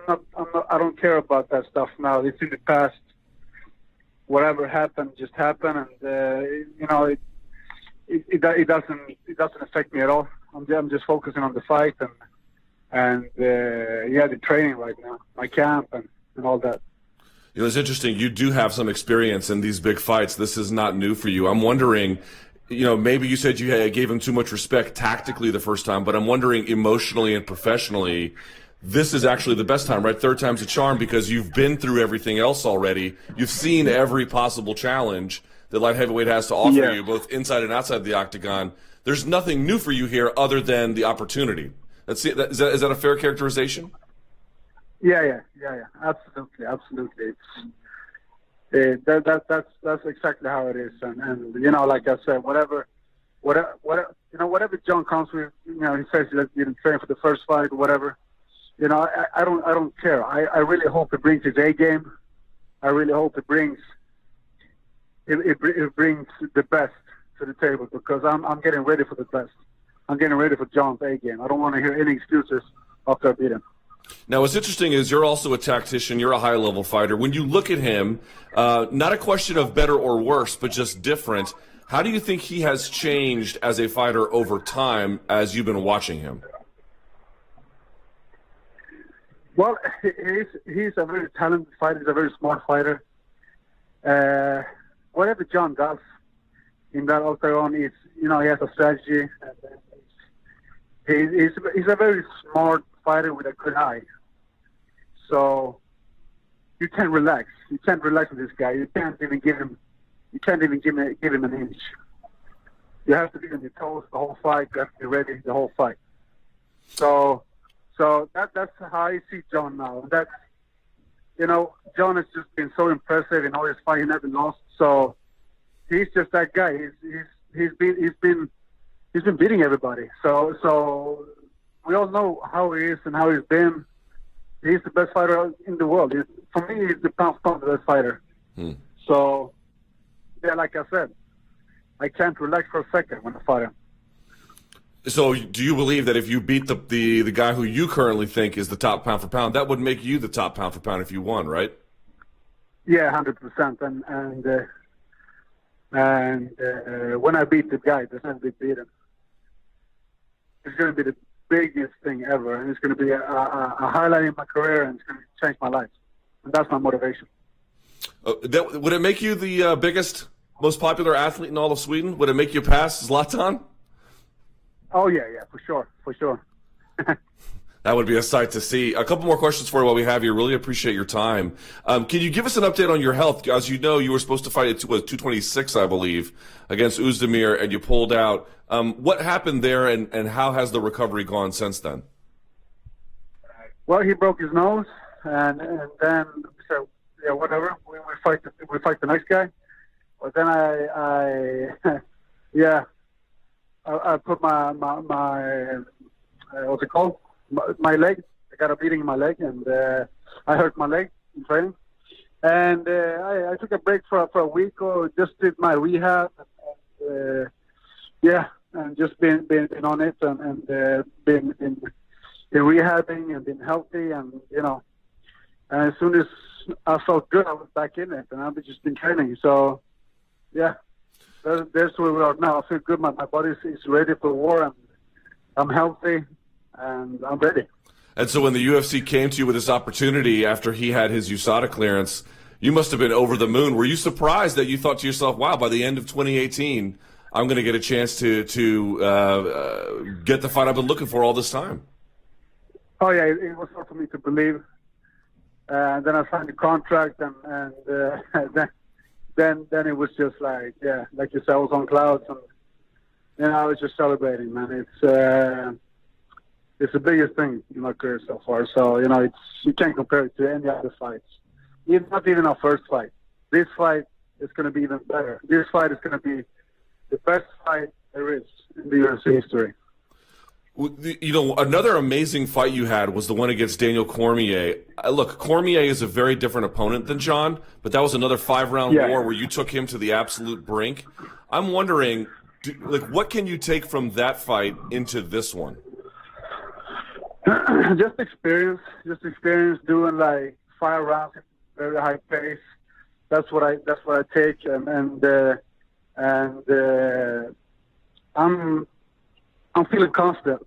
I feel my conditioning is one of my strengths. I feel like 5 rounds is nothing for me. So I'm just gonna win, and I'm gonna push like nobody's pushing Jon before. I'm gonna make him be on his heels. I'm gonna push him, and he's gonna be tested. His condition is gonna be tested for sure. Last question, and again, I appreciate your time, Alex. You have obviously been at a high level for a very long time, and a couple of times you got the chance to really cross that finish line. You came up short, but now's your chance to, as I mentioned, really right those wrongs. I'm wondering, is there any way to imagine how it might feel to at that point, not just beat the best pound for pound guy, but to cross that threshold, to finally get what everything you have been looking for all in one moment? Have you thought about what that might feel like? Yeah, I have. All I can say is words can't describe that feeling. And I don't even know how it will feel. I just know I will just be the king of the world. That's it. I will be the king of the world. Nothing more, nothing less. And to take it from there. Well, Alex, I got to say, I think the MMA world is buzzing. I'm excited. I know you are. We appreciate your time, and we can't wait for December 29th at UFC 232. Thank you so much for your time. Yeah, thank you. I appreciate that. All right. Thank you. Bye. All right. Look at that. Time now for the Monday Morning Analyst right here on the MMA Hour. Now, I may have jinxed myself, but I think we're in good shape, so we'll see how this goes. I spent a shit ton of money yesterday, and I spent literally my entire Sunday prepping for this. So we'll see how this goes. A somewhat improved, I hope, experience for you. So we had Israel Adesanya in studio. Here's the truth. As grateful as I am for having him, the Tenshin Nasukawa one was really on my radar once the news broke because no one knows who he is. And it would have been amazing to get you guys acquainted with him. Not that I'm some kind of expert, but I at least have a passing familiarity with him. And he's an amazing, amazing fighter. But news broke, so I didn't have time. I did think that the big story coming out of UFC 230, aside from the main event, aside from the co-main event, obviously, is going to be Israel Adesanya's rise. And I went back and I thought about breaking down the striking, but others have done that better than me. You can go and check out, there's plenty of tutorials online. And we will do some striking breakdowns on this show here eventually, I promise. But it was the takedown defense. And I brought it up with him. So I went back and I watched all of the fights that he's had in the UFC to see the development of his takedowns. And I found something kind of interesting. If we can go to the screen now. Here's going to be our new setup. Now, I don't know how well you can see that, so let me blow it up here a little bit. These are the first fight, second fight, third fight, and fourth fight here Israel Adesanya's had in the UFC. Let me blow this up here a little bit if I can. All right, a little more here. All right, you see this? In his first fight in the UFC, he had he gave away 3 takedowns. In his second, 2. In his third, 1. In his last one, 0. 0 takedowns given up here. As each fight progresses, he's giving up fewer and fewer and fewer takedowns. It's a function of understanding the mechanics of the position better and better and better. So let's look into this a little bit. Here is the first fight that we have. This was against Mr. Wilkinson, as I recall. I forget which UFC this was, but it was at the beginning. This is all, by the way, in 2018. Keep that in mind for just for a second. We're not talking about a 2 or 3 or 4 year evolution where the guy begins to be able to stuff all the takedowns that a lot of strikers used to have to go through. We're talking about within the span of a year, as the fights get harder and the wrestlers get better, his takedown defense is getting better and performing better against increasingly difficult opposition. It's not even like the fighters are staying the same. They're getting better. So is he, not just relative to his previous position, relative to the rising competition. Sort of remarkable. He does a lot of things well. He does some things not so well. This is his early ones. You're going to see some of the development.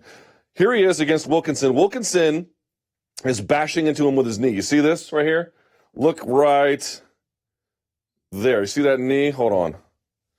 Right there. Bashing into him with that knee, right? Why is he doing that? Because he wants Adesanya to move so he can pull it out of the way like that. And once he does, watch Wilkinson. Digs his hips up under him. And you'll notice with this hand by Adesanya, oops, hang on, right here, he's not doing anything to block Wilkinson getting his hands together. So what ends up happening? Wilkinson gets his hands together. He grabs the fence there a little bit, Adesanya does, and he balances. You would think this is fine, but this is totally suboptimal because if you block with your hand, you're only telling me I'm not stopping the takedown. You're changing the position about which I'm going to take you down in, right? And all your weight is forced forward. Okay, that's not you stopping the takedown. That's just you telling me which takedown I need to finish it, right? You can do it for a second, but if you hold it in this kind of position where he has complete inside control, it's not really going to work. So watch him. He's just going to step around and turn him and then come on top. Now, Adesanya is very good for the most part outside the Vettori fight of not giving up bottom position and staying there for very long. He likes to get up pretty quickly, which he does really well. So you'll see him get back up here very, very quickly, right? We're going to go through this very fast.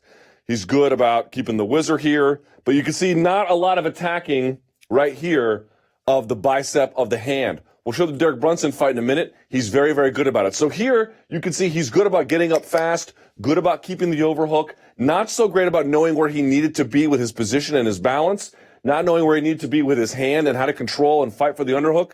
That part's still very, now there he finally gets it, but it takes him a little bit of comfortability. Finally he underhooks, right, scoots out. Here's one of his bad habits. He still does it a little bit, although each time he does this, it gets better and better. He likes to push away and then turn and run. He did it successfully against Derek Brunson. Here he does not. Why? That's why. Because you need to have their face and their stomach all the way on the ground so you can slip your ankle out. If they're still around the knee like they are here, it's not going to work. Look at that right there. It's too high. It's way too high, right? So he tries to run away and can't, and the guy is able to reset. That's one issue he still has to kind of work through a little bit, although, as I mentioned, that's getting better and better and better. And here again, here's one other mistake he makes. He lets go of the overhook. See this? This prevents Wilkinson from going around to the back. He mistakenly lets it go. You can let it go. You can do stuff like this, but it's a little bit more of a complicated takedown defense. You can come inside for the switch, but you have to know when your position is right. Watch him switch knees here as he drops and comes down, right? We'll get through all this a little bit. You get the idea here. There's one more of these I'm going to fast forward through. So here he is. He's got the overhook, fires the underhook. This is good. He's going to wrench him up. He's going to turn him. But watch what he lets Wilkinson do. He gets the underhook, and he's trying to get the better angle, right? Adesanya's hips are facing this way. Wilkinson's hips are facing this way. Watch Wilkinson. He just moves to the outside. Adesanya never stops him, so he's able to take him right back down. But credit to Adesanya posting on that hand right here that allows him to get his hips turned over and at least begin to fight. So you can see early, and by the way, he stuffed a lot of these shots. I'm showing you the ones where he got taken down just to show you some of the things he was doing. And by the way, he like tries to go for an armbar here, blah, blah, blah, blah, blah. And you can see, well, look, I'm trying to run away. See that? Reminds me of Holly Holm against Miesha Tate. You got to do what's called referee's position. In collegiate wrestling, you'll see referee's position. One guy gets on his hands and his knees. The other one goes around the hip and around the elbow, and as soon as he makes contact, referee blows the whistle, right? What does he do? Jose Aldo is the king of this. People who have never wrestled, they think I want to go this way. I want to lean forward. You don't. You actually want to lean backward, pushing your weight into them while you fight the hands. It's in. You break it, and then you turn, right? That's how it's done. It just takes practice, and it's hard when you're tall and lanky. Understand, I'm nitpicking here because he wins this fight in devastating fashion. But this is what we're talking about. We're talking about the evolution of some of his weaknesses and how they started maybe here, and now they're about here. So we're going to fast forward through this one. Forget it. It's enough of this one. All right, here he is in the Marvin Vettori fight. He gets much better about this. Derek Brunson tries something similar, and it doesn't work. Vettori, by the way, only landed 2 takedowns. So now, better opponent, less success. Took him to the 3rd round, by the way, to get it. So, like, keep that in mind here. This is the space we're talking about here. Took him that long to be able to have some success. All right. So, what does he do? He is going to get Adesanya moving. If I can get you moving, one of my favorite takedowns. I'm tall. I'm 6'4". I can't really level change and knee pound for a takedown. It's just not in the cards for me. I'm not fast enough. I don't have good enough timing. I'm not really an athlete in any kind of respect that anyone would ever recognize. That you got to be like a Henry Cejudo type, man. You got to be able to drive up under. And, you know, even the St. Pierre's 5'9". Like, he's chiquitico. I'm tall. So I don't do that. One of my favorite takedowns is called a sucker drag. A sucker drag is what you do in the gi. Cross body, I'll grab in here, right here. And I'll push, and I'll push, and I'll push. And I might even rotate in a circle depending on which side I'm grabbing. And I'll push, and I'll push. Try not to overcommit to myself. Trying to get a reaction out of them. When they come back in, this is my favorite. Now, this is where I can use my size and my relative strength advantage over most of my competitors to make it work. On my inside collar, once I push and push and push, they come back into me as a reaction, and that's when I drop my foot in front of them, and I essentially drop to the ground myself, and with their collar, I yank them past me. It's called a sucker drag, and if you can do it right, you can send them face first flying into the canvas, and then either they regard and I come around or I take the back, right? Now, that's with the gi, but the point is the principle is the same. If I can get you moving in space, motion going one way, motion going the other way, if someone's pulling you, you're going to stop. But once I stop, now I have a different way I can be taken down. Straight back, maybe I give him the leg for the single. There's just all kinds of reactions. So one thing that Israel Adesanya will see in the Derek Brunson fight does a really good job of is Brunson tries to pull him off the fence, number one, to create space, and number two, to get his body in motion. By the time the Brunson fight comes around, Adesanya no-sells it. Vettori had a little bit of success with it. So watch, he's got the, let me pull this up here a little bit, right? He's got the overhook here, right? He's got his hands clasped together. He's got a bit of a C grip. He is pinching in Habib style with this hook. He's taking this one, follow me here, and he's squeezing into it. You see that? And what he's going to do is he's going to, as you see him sagging his weight onto the same side, he's going to pull him in a circle. Now watch, Adesanya braces, but that's what Vettori wants. He wants you to brace. So what does Vettori do? He drops his weight and then swings the other way around it, using the fact that Adesanya had been planted to do that. And then, look at this. Where does Adesanya have no defense? Here. Vettori gets him to move, drops his weight, swings him to create a weak plane, and then drives him over it. See that? That's how he does it. This is something now that Brunson tried and couldn't do. Joe, you okay, bud? What the hell was that? I got guys dancing in the studio here. So, as I mentioned, we're talking about some of the things that he's already good at. He gets up very fast. Look at Adesanya, already inching to the cage, right? Gets right up, amazing. He's very, very, very good at that. Vettori was the only one who could hold him down for a little bit. He'd already lost the first 2 rounds anyway. This was one of his better takedowns. So getting Adesanya in motion in this one gave him a little bit of trouble. We're going to just go past it. You can see him. He's real good about this, getting up. And, of course, Vettori gets him down. This was the one takedown in a 5-round fight we got. So we had 3 takedowns with Wilkinson, had a bit of an overhook issue, a bit of a running away issue, a bit of a sort of where do I keep my feet, how do I balance my weight. Those were largely ironed up against Vettori. Vettori was like, okay, well, that's not working. Let me see if I can get him in motion. Had one little small bit of success with that. That's not working anymore. Brad Tavares tries that too. Doesn't work a whole lot that well, but he gets a little bit here. So watch. This is, by the way, keep in mind where we are. We're in the 4th round here, okay? So it took him that long. This is the one takedown he gets. So watch. He's going to level change. This is the decent. He didn't really set the shot up that well. He just kind of ran in. But the timing is good, and then fires him back to the cage.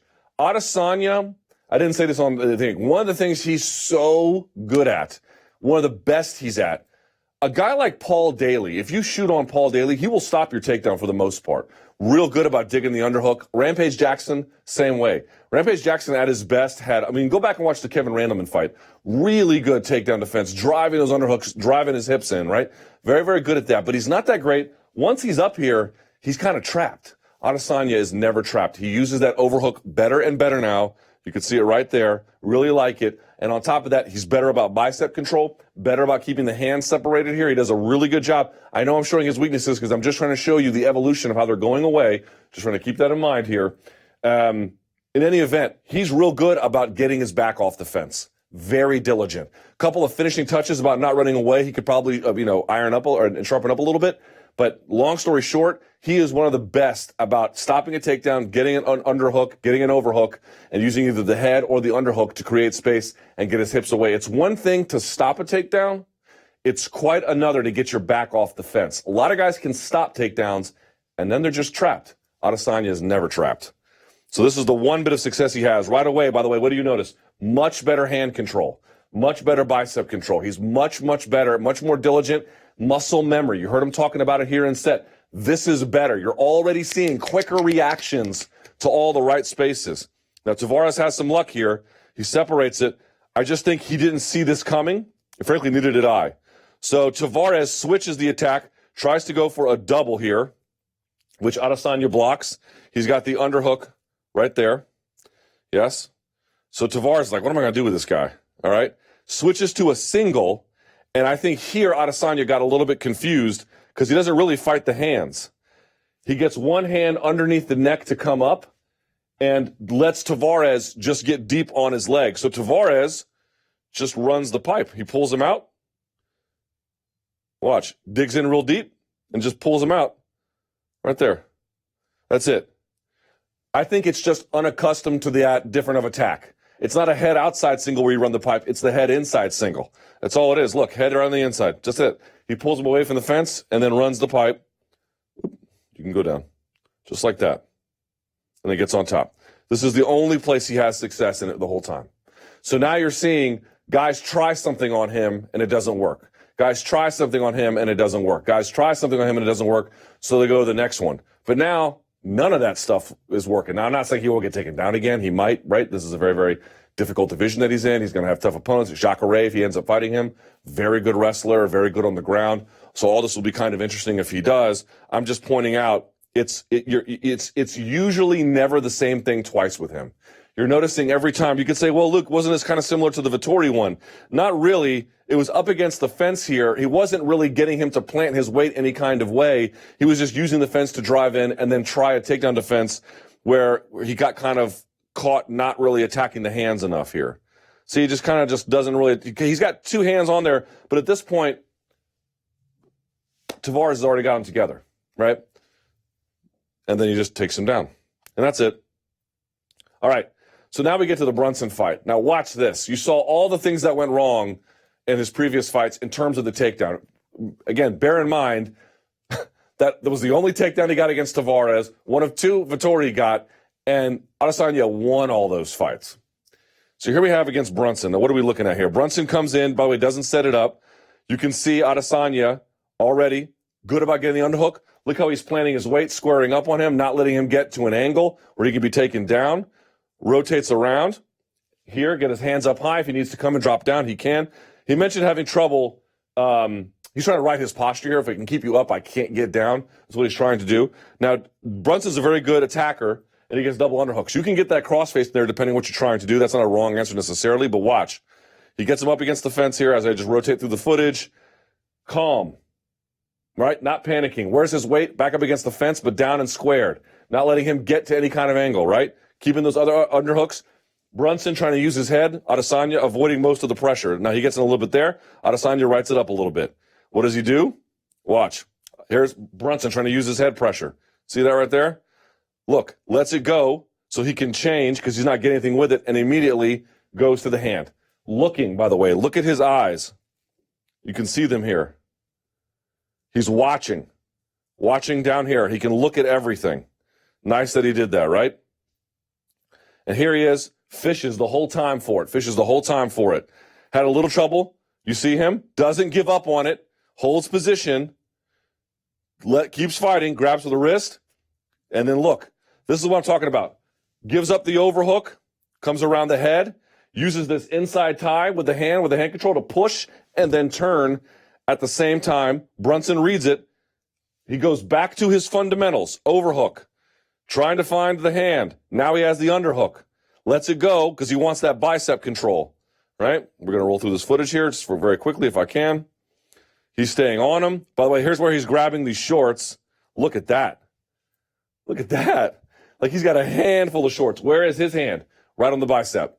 Much cleaner fundamentals, instinctual fundamentals here that he's got. And Herb separates them, and then he does his bit. Here we go, the next one. So there's no takedown there. Here's another one. Look at him. Doesn't let his head, he tries to go to the side of him, and then almost like a sacrifice throw, take his leg to the side. Adesanya puts his hand, it looks like underneath for the underhook, and then pushes on the head. Doesn't give him his hips on the angle, stuffs it. Almost decides to take the back, and then decides. Now look at the difference here. We mentioned before he likes to run away, something he probably needs to clean up a little bit, but look at the difference here. Now he's only on the ankle. There's no knee. Ankle, knee. Ankle, knee. Watch the difference. He gets away clean. Right? Much better about these kinds of things. All the things that were kind of getting him a little bit of trouble, he's getting a little bit too hesitant about, clean in this one. You're not fighting the same Adesanya fight to fight to fight. He gets better and better and better. Right? Faces him, turns on him. He kind of overcommitted here a little bit, and Brunson is able to re-engage. Keeps his hand down as he did before, right? But why doesn't Brunson get him down? Watch, because he immediately stands back up, uses that overhook, and immediately goes back. He has double underhooks here, but look at his balance. It's even. It's squared up on him. He's not letting Brunson get to the side, right? Brunson tries what I told about before. Let me get you off the fence. Let me get you moving in space. Adesanya no-sells it. Sags his weight, pulls up on the underhook, drops the other one, fishes for the hands, and goes back in. Right?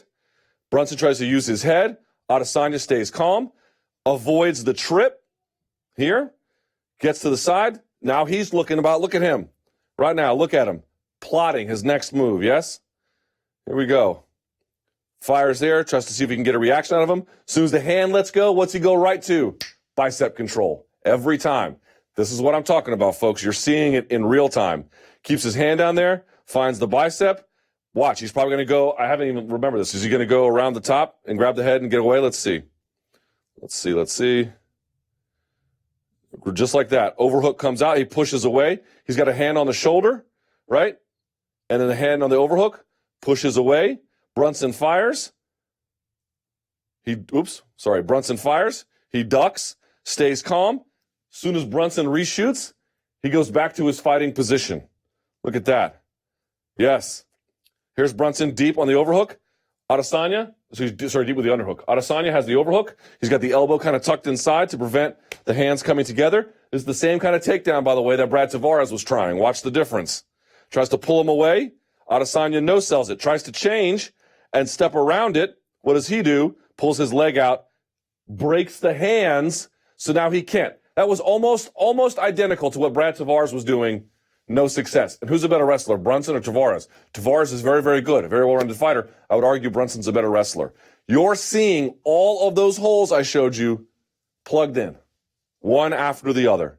Separates it. What did I tell you before? Let's go of the overhook. Look up top here. Let's go of the overhook. Grabs.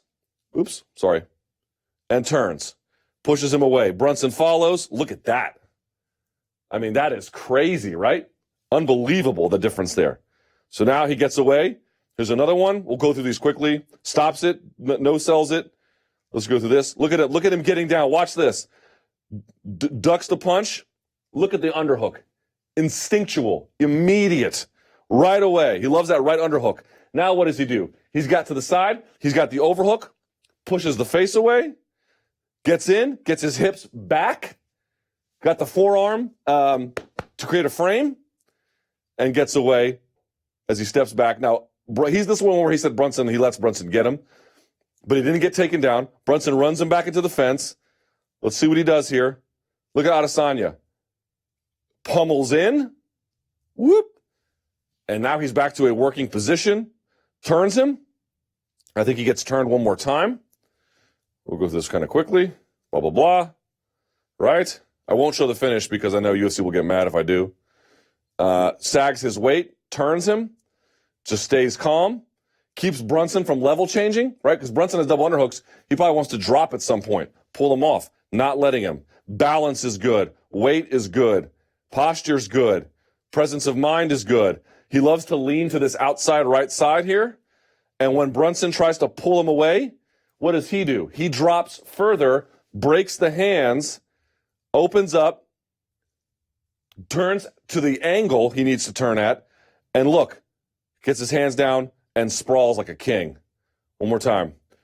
Brunson tries to pull him away from the fence. Adesanya drops, tries to get his hands inside, sprawls, drops his hip with his hand, comes straight down, and stays on the appropriate angle as Brunson turns and drops his hip at the same time. Right? We got to get right out of here. I know we're late.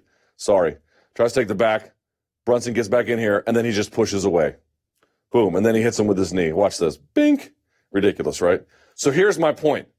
You saw a lot of the things guys were doing. He didn't know where to put the overhook. He didn't know necessarily what to do with his feet in the position. He didn't know, even if I have an overhook, they can come around and get the same kind of position or a better angle. He didn't know necessarily what to do when guys should have pull him off the fence. He didn't know what to do about fighting the hands in certain positions in his first few fights. And then went one by one and fixed all of those. Derek Brunson never had a chance, man. He never had a chance. Look at that. You want to talk about a fighter improving in real time? That is less than a year, folks. Less than a year he did that in.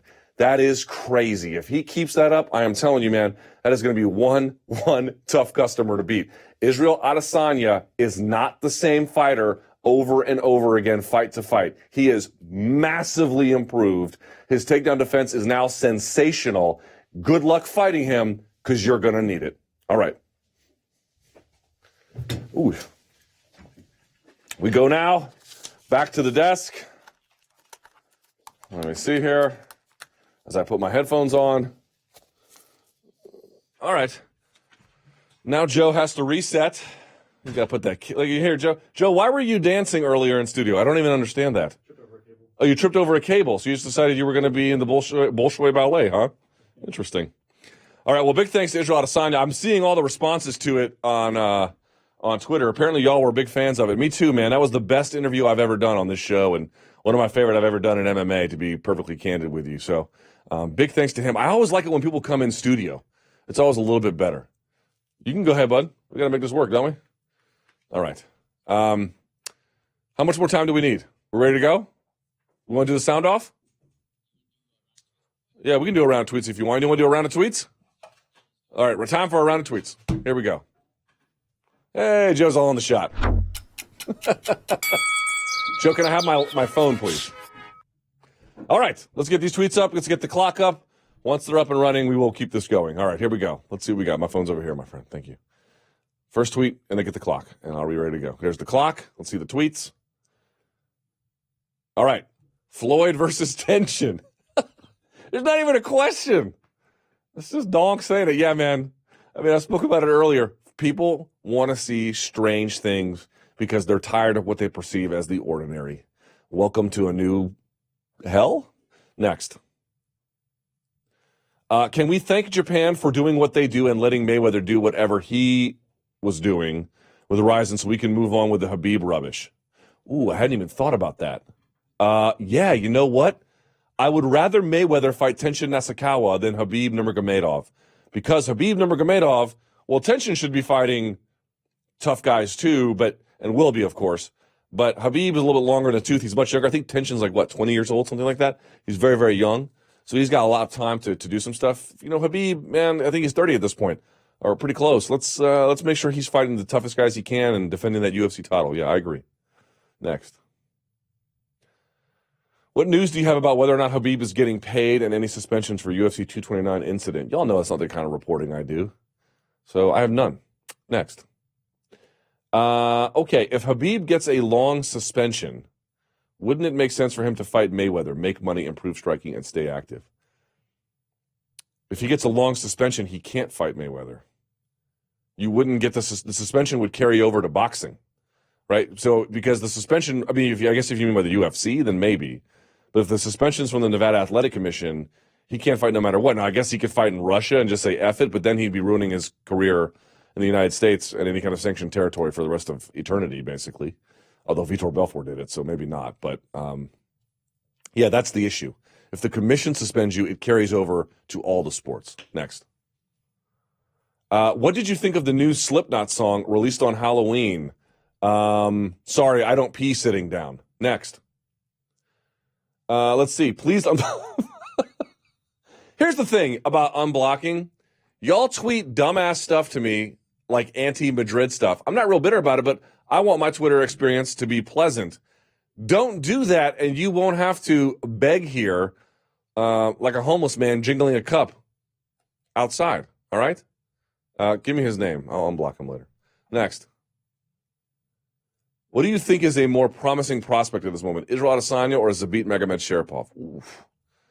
I think very highly of both of them. Well, Israel has a bit more of the total package, right? So that's interesting. Zabit, and Zabit's going to be a title. Both of these guys are future title contenders, right? So in that sense, probably the same. But Israel has more crossover appeal. I'll say that. But Zabit might be better for the demos that I'm not aware of internationally, like in Russia and places like that. So I'm still going to say Israel, but both are championship material, no doubt about it. Go ahead. Does Israel deserve the next title shot? Jacare is 2-2 in his last 4 with losses to Gastelum and Whitaker. Weidman is coming off of a loss, and so is Rockhold. He matches up great with either Kelvin or Whitaker. I say why not.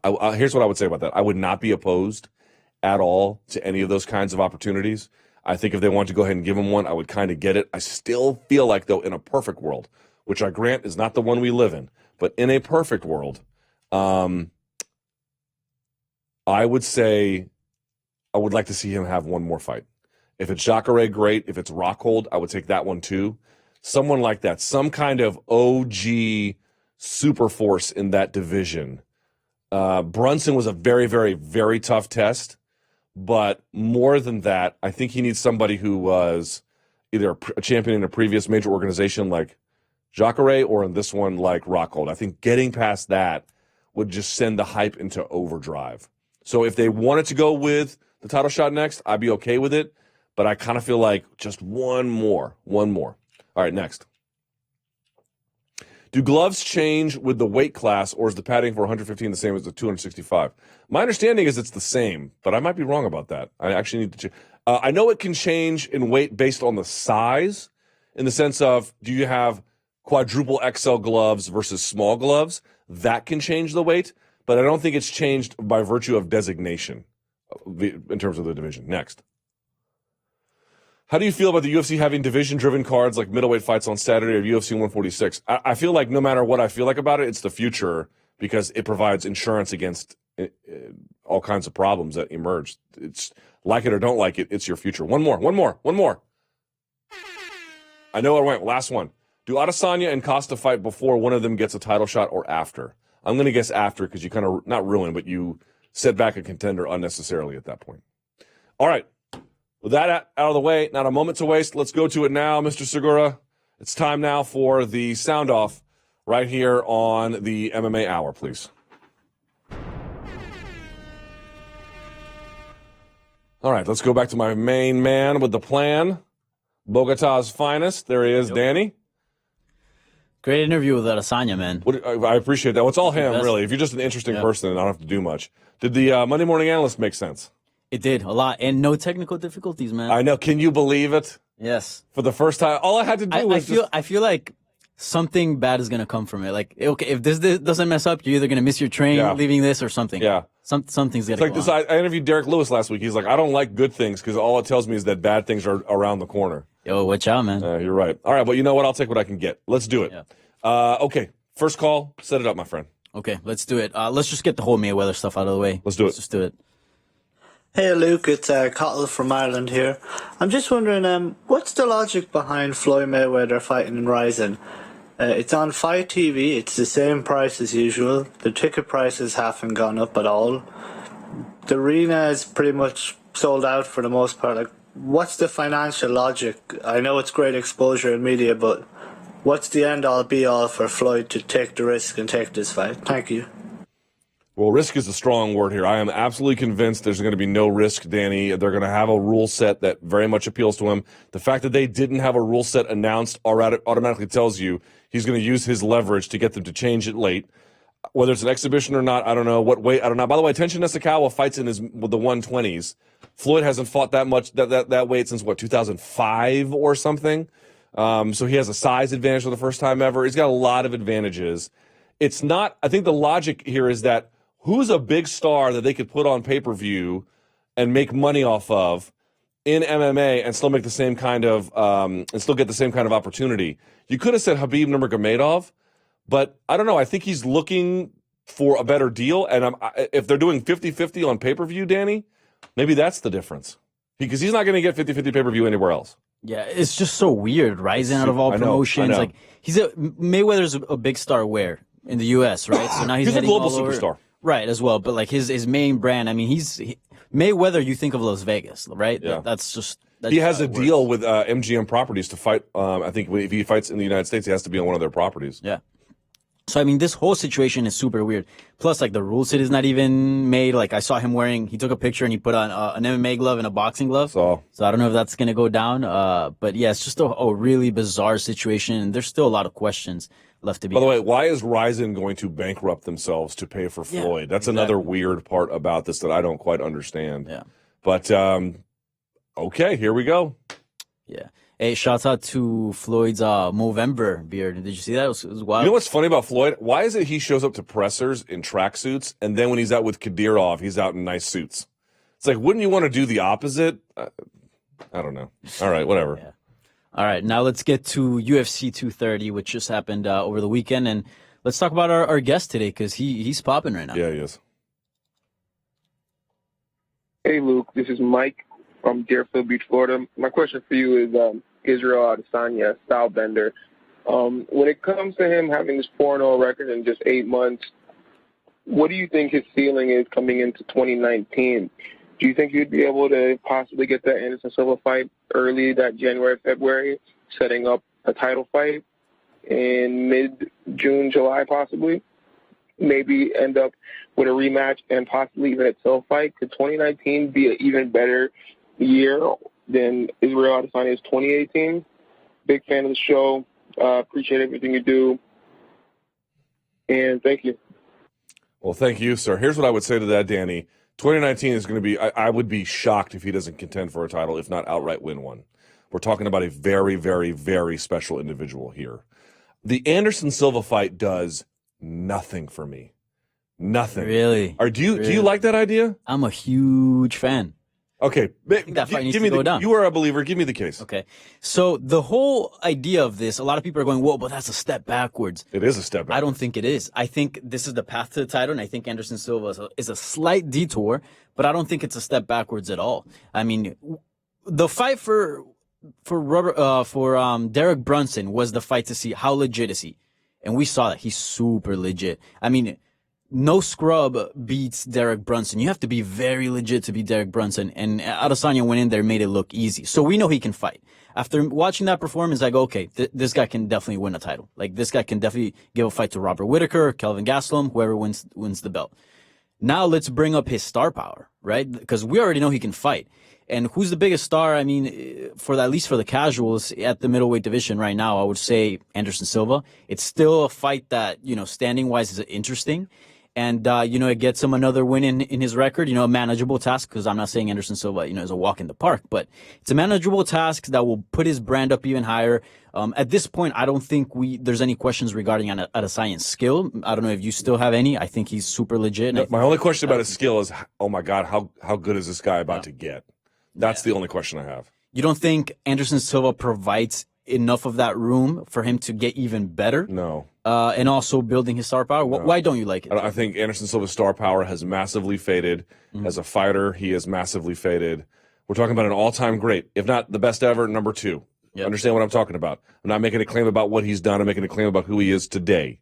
Who he is today is not an appropriate challenge, either for star power or for a test. A Luke Rockhold is a much better one. Yoel Romero would be an interesting one, but can he make weight? I don't know.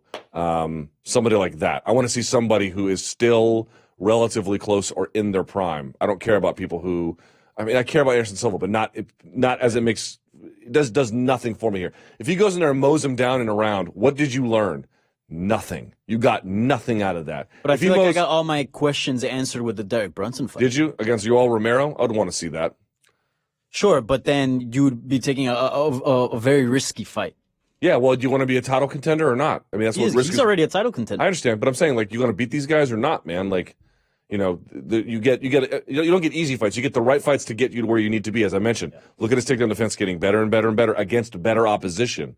But at some point, you just got to swim in the deep end, and I think he's probably ready. Let's see him do it. I don't know. I'm all for the Anderson Silva fight. Let's agree to disagree there. Okay. Let's talk about another middleweight on that card who was doing quite well, but things didn't go the way he planned. Oh, is this about Weidman? Yes, sir. Hey, regular Mike from Indiana, long-time listener, first-time caller. How much would Chris Weidman benefit both from a bump up to 205 and really getting some outside eyes by exploring some other camps, even if it was only for part of his camp? Thanks. Love the show. Great question. First of all, I think the world of Matt Serra, I think the world of Ray Longo, I think those guys can train just about anybody to be their best. That being said, there's always room to grow in the martial arts world. Anybody who's involved in martial arts will tell you that. Dave, shouts to Dave Camarillo, the Guerrilla Jiu-Jitsu guy. He made a point, or Dave Camarillo, however you want to call it. He made a point years ago, and he has a motto. He has it in like the hashtag of all his Instagram posts. Train with everyone. Train with white belts, train with black belts. Train with gorditas, train with feas. You know what I'm saying? But train with tall, train with short, train with strong, train with weak. Train with guys who have good guards, guys who have good from turtle, guys who are good wrestling. Train with everybody.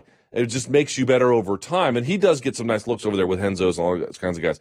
I'm not recommending a camp change, but what I wonder is, would it be the worst idea in the world? It's up to him. Only he knows that. But I want to be clear. Just because you're at one of the very best camps in the world doesn't mean another very good camp will not be able to shake things up. But Chuck Mindenhall in the post-fight show, Danny, I'm sure you saw it. He had the right answer. Just kind of start fresh. When you can start fresh, look at Jared Cannonier. Starts fresh at middleweight, takes a short notice opportunity, and he beats the number 7 guy in the world. Bam, look at this. You're looking at Jared Cannonier in a whole new light. Highly recommended move to light heavyweight for Chris Weidman. Couldn't agree more. Couldn't agree more with Chuck Mindenhall. If you guys haven't checked out the post-fight show, go over to MMA Fighting, do that after the show. But yeah, I couldn't agree anymore. I mean, for me, always changing weight classes was hitting the reset button, right? You kind of forget about everything. It's a fresh new start, and Weidman is 1-4 in his last 5 bouts. And if you look at who he's fought here, he's fought Luke Rockhold, Yoel Romero, Gegard Mousasi, Kelvin Gastelum, Jacare Souza, all killers, man. I feel like at middleweight, you're not going to get a tune-up fight. If you go up to light heavyweight, it's a lot more accessible to get, a guy that's, not a top 5 contender in that division. So I would recommend the weight class change. Plus, he's a big dude. And look, skill-wise, I think 185 is a lot more dangerous than 205 at this point in time. I would agree. Yeah. Especially with guys like Israel Adesanya coming through the ranks, man. There be no shelter here. Yeah. Next. Sure. All right, let's talk about Sijara Eubanks. This is not really a question. This is a statement, but, brings up that topic. What's up, guys? I just finished watching the Sijara Eubanks fight, and I just got to say, she's so lucky that she didn't go up against Shevchenko looking like that. Maybe the weight cut would have been different, but, man, that she just wouldn't have had it tonight. What? So that was just a statement. No question. Why was he drinking on the microphone? Was he drinking? Oh, it sounded like it, like gulping. It sounds to me just like a tap, like if he was tapping on the mic. Marrana. Marrano. Is it Rano? That's right. Thank you. Yeah. I do the gender thing. I always botch the gender. Yeah, it's a weird thing, Yeah. right? So Sijara Eubanks, interesting story, had a lot of media attention going into this fight. Yeah. Misses weight on Friday. Yeah, I asked her about that at the post-fight presser. Did you see the scrum? Yes, I did. I said to her, I said, look, great win. You look good. By the way, I thought she was tired after that second round. Yes. She came out firing in the third, man, so credit to her. And she even admitted, she's like, I was a bantamweight before the tough season came around to be a flyweight. She kind of admitted, like, I'm not really a flyweight. And I said to her, like, yo, great win, but what is the UFC going to do with you? You missed weight twice, She was like, yeah, I don't know. All I could control at this point was just getting the win on tonight. I can't. She acknowledged this is a real difficult position. I don't know, man. She's going to have to do like a test cut for him or something because I don't know how you get around that problem.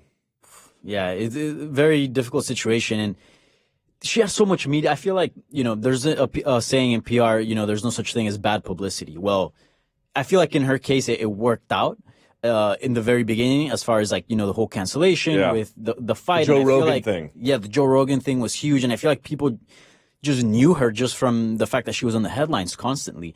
And she misses weight, which she should have made a 125, and she should have gone out there and destroyed Roxanne and then just get on the mic and be like, Shevchenko, this would have been you, something like that. Cut a nice promo.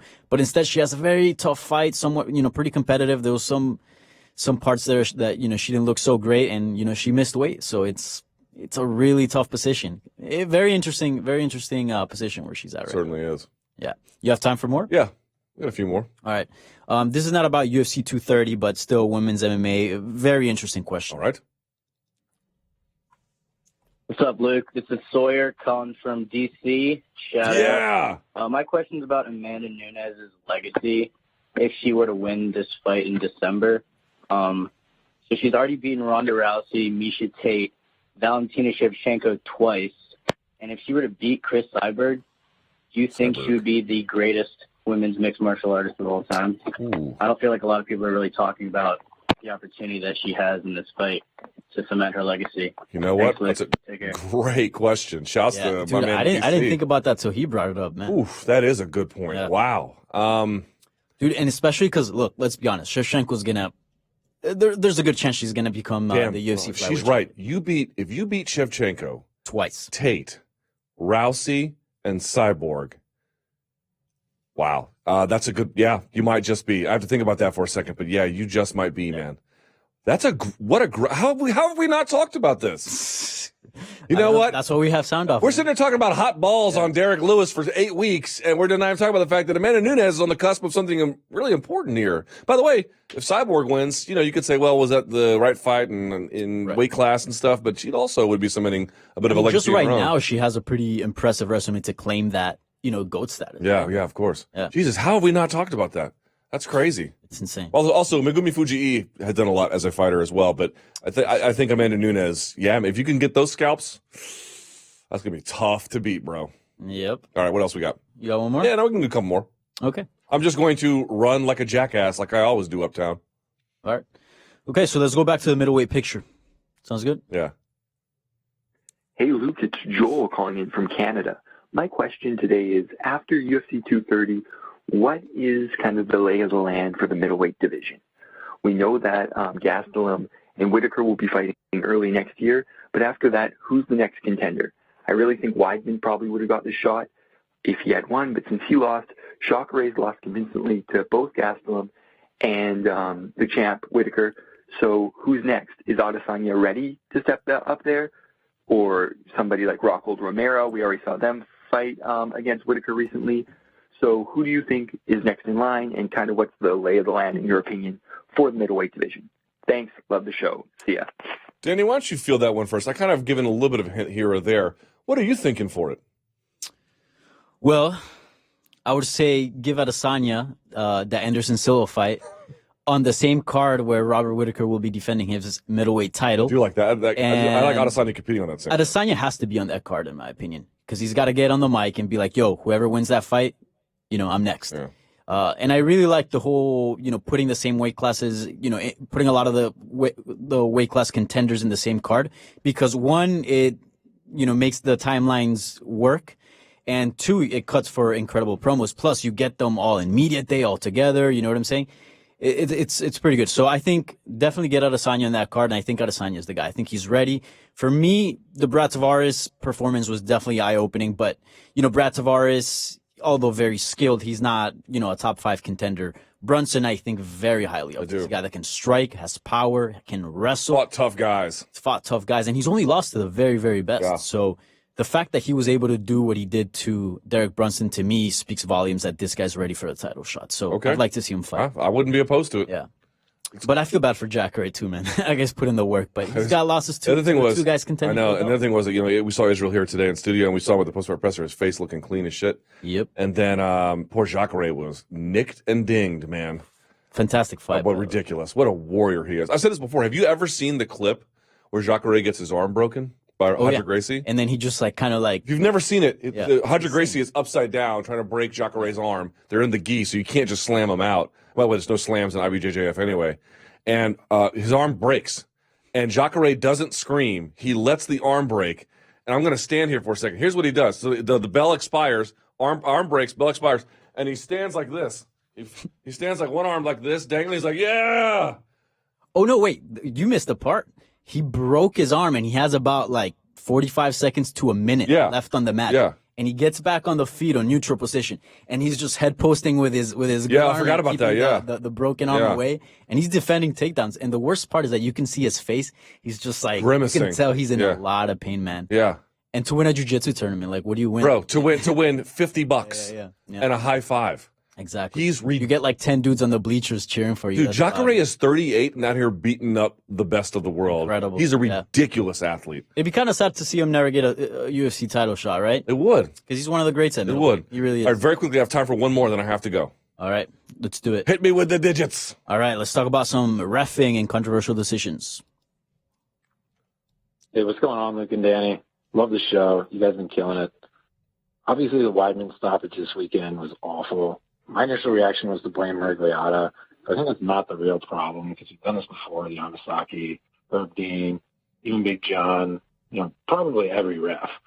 I think the problem is not with the individual refs. It's just that there's only one ref. There needs to be a second trained official outside the cage watching via a monitor. And they would just simply press a button if they determine the fight should be stopped. The ref in the cage would have a buzzer, something that would vibrate on their hip, letting them know. Because if you think about it, most sports have multiple officials, and most sports are far less dangerous. As far as I can tell, there's not really a downside to adding an extra set of eyes to the fight, especially when there's already multiple. Okay, I get the point. There's an answer for this. Yep.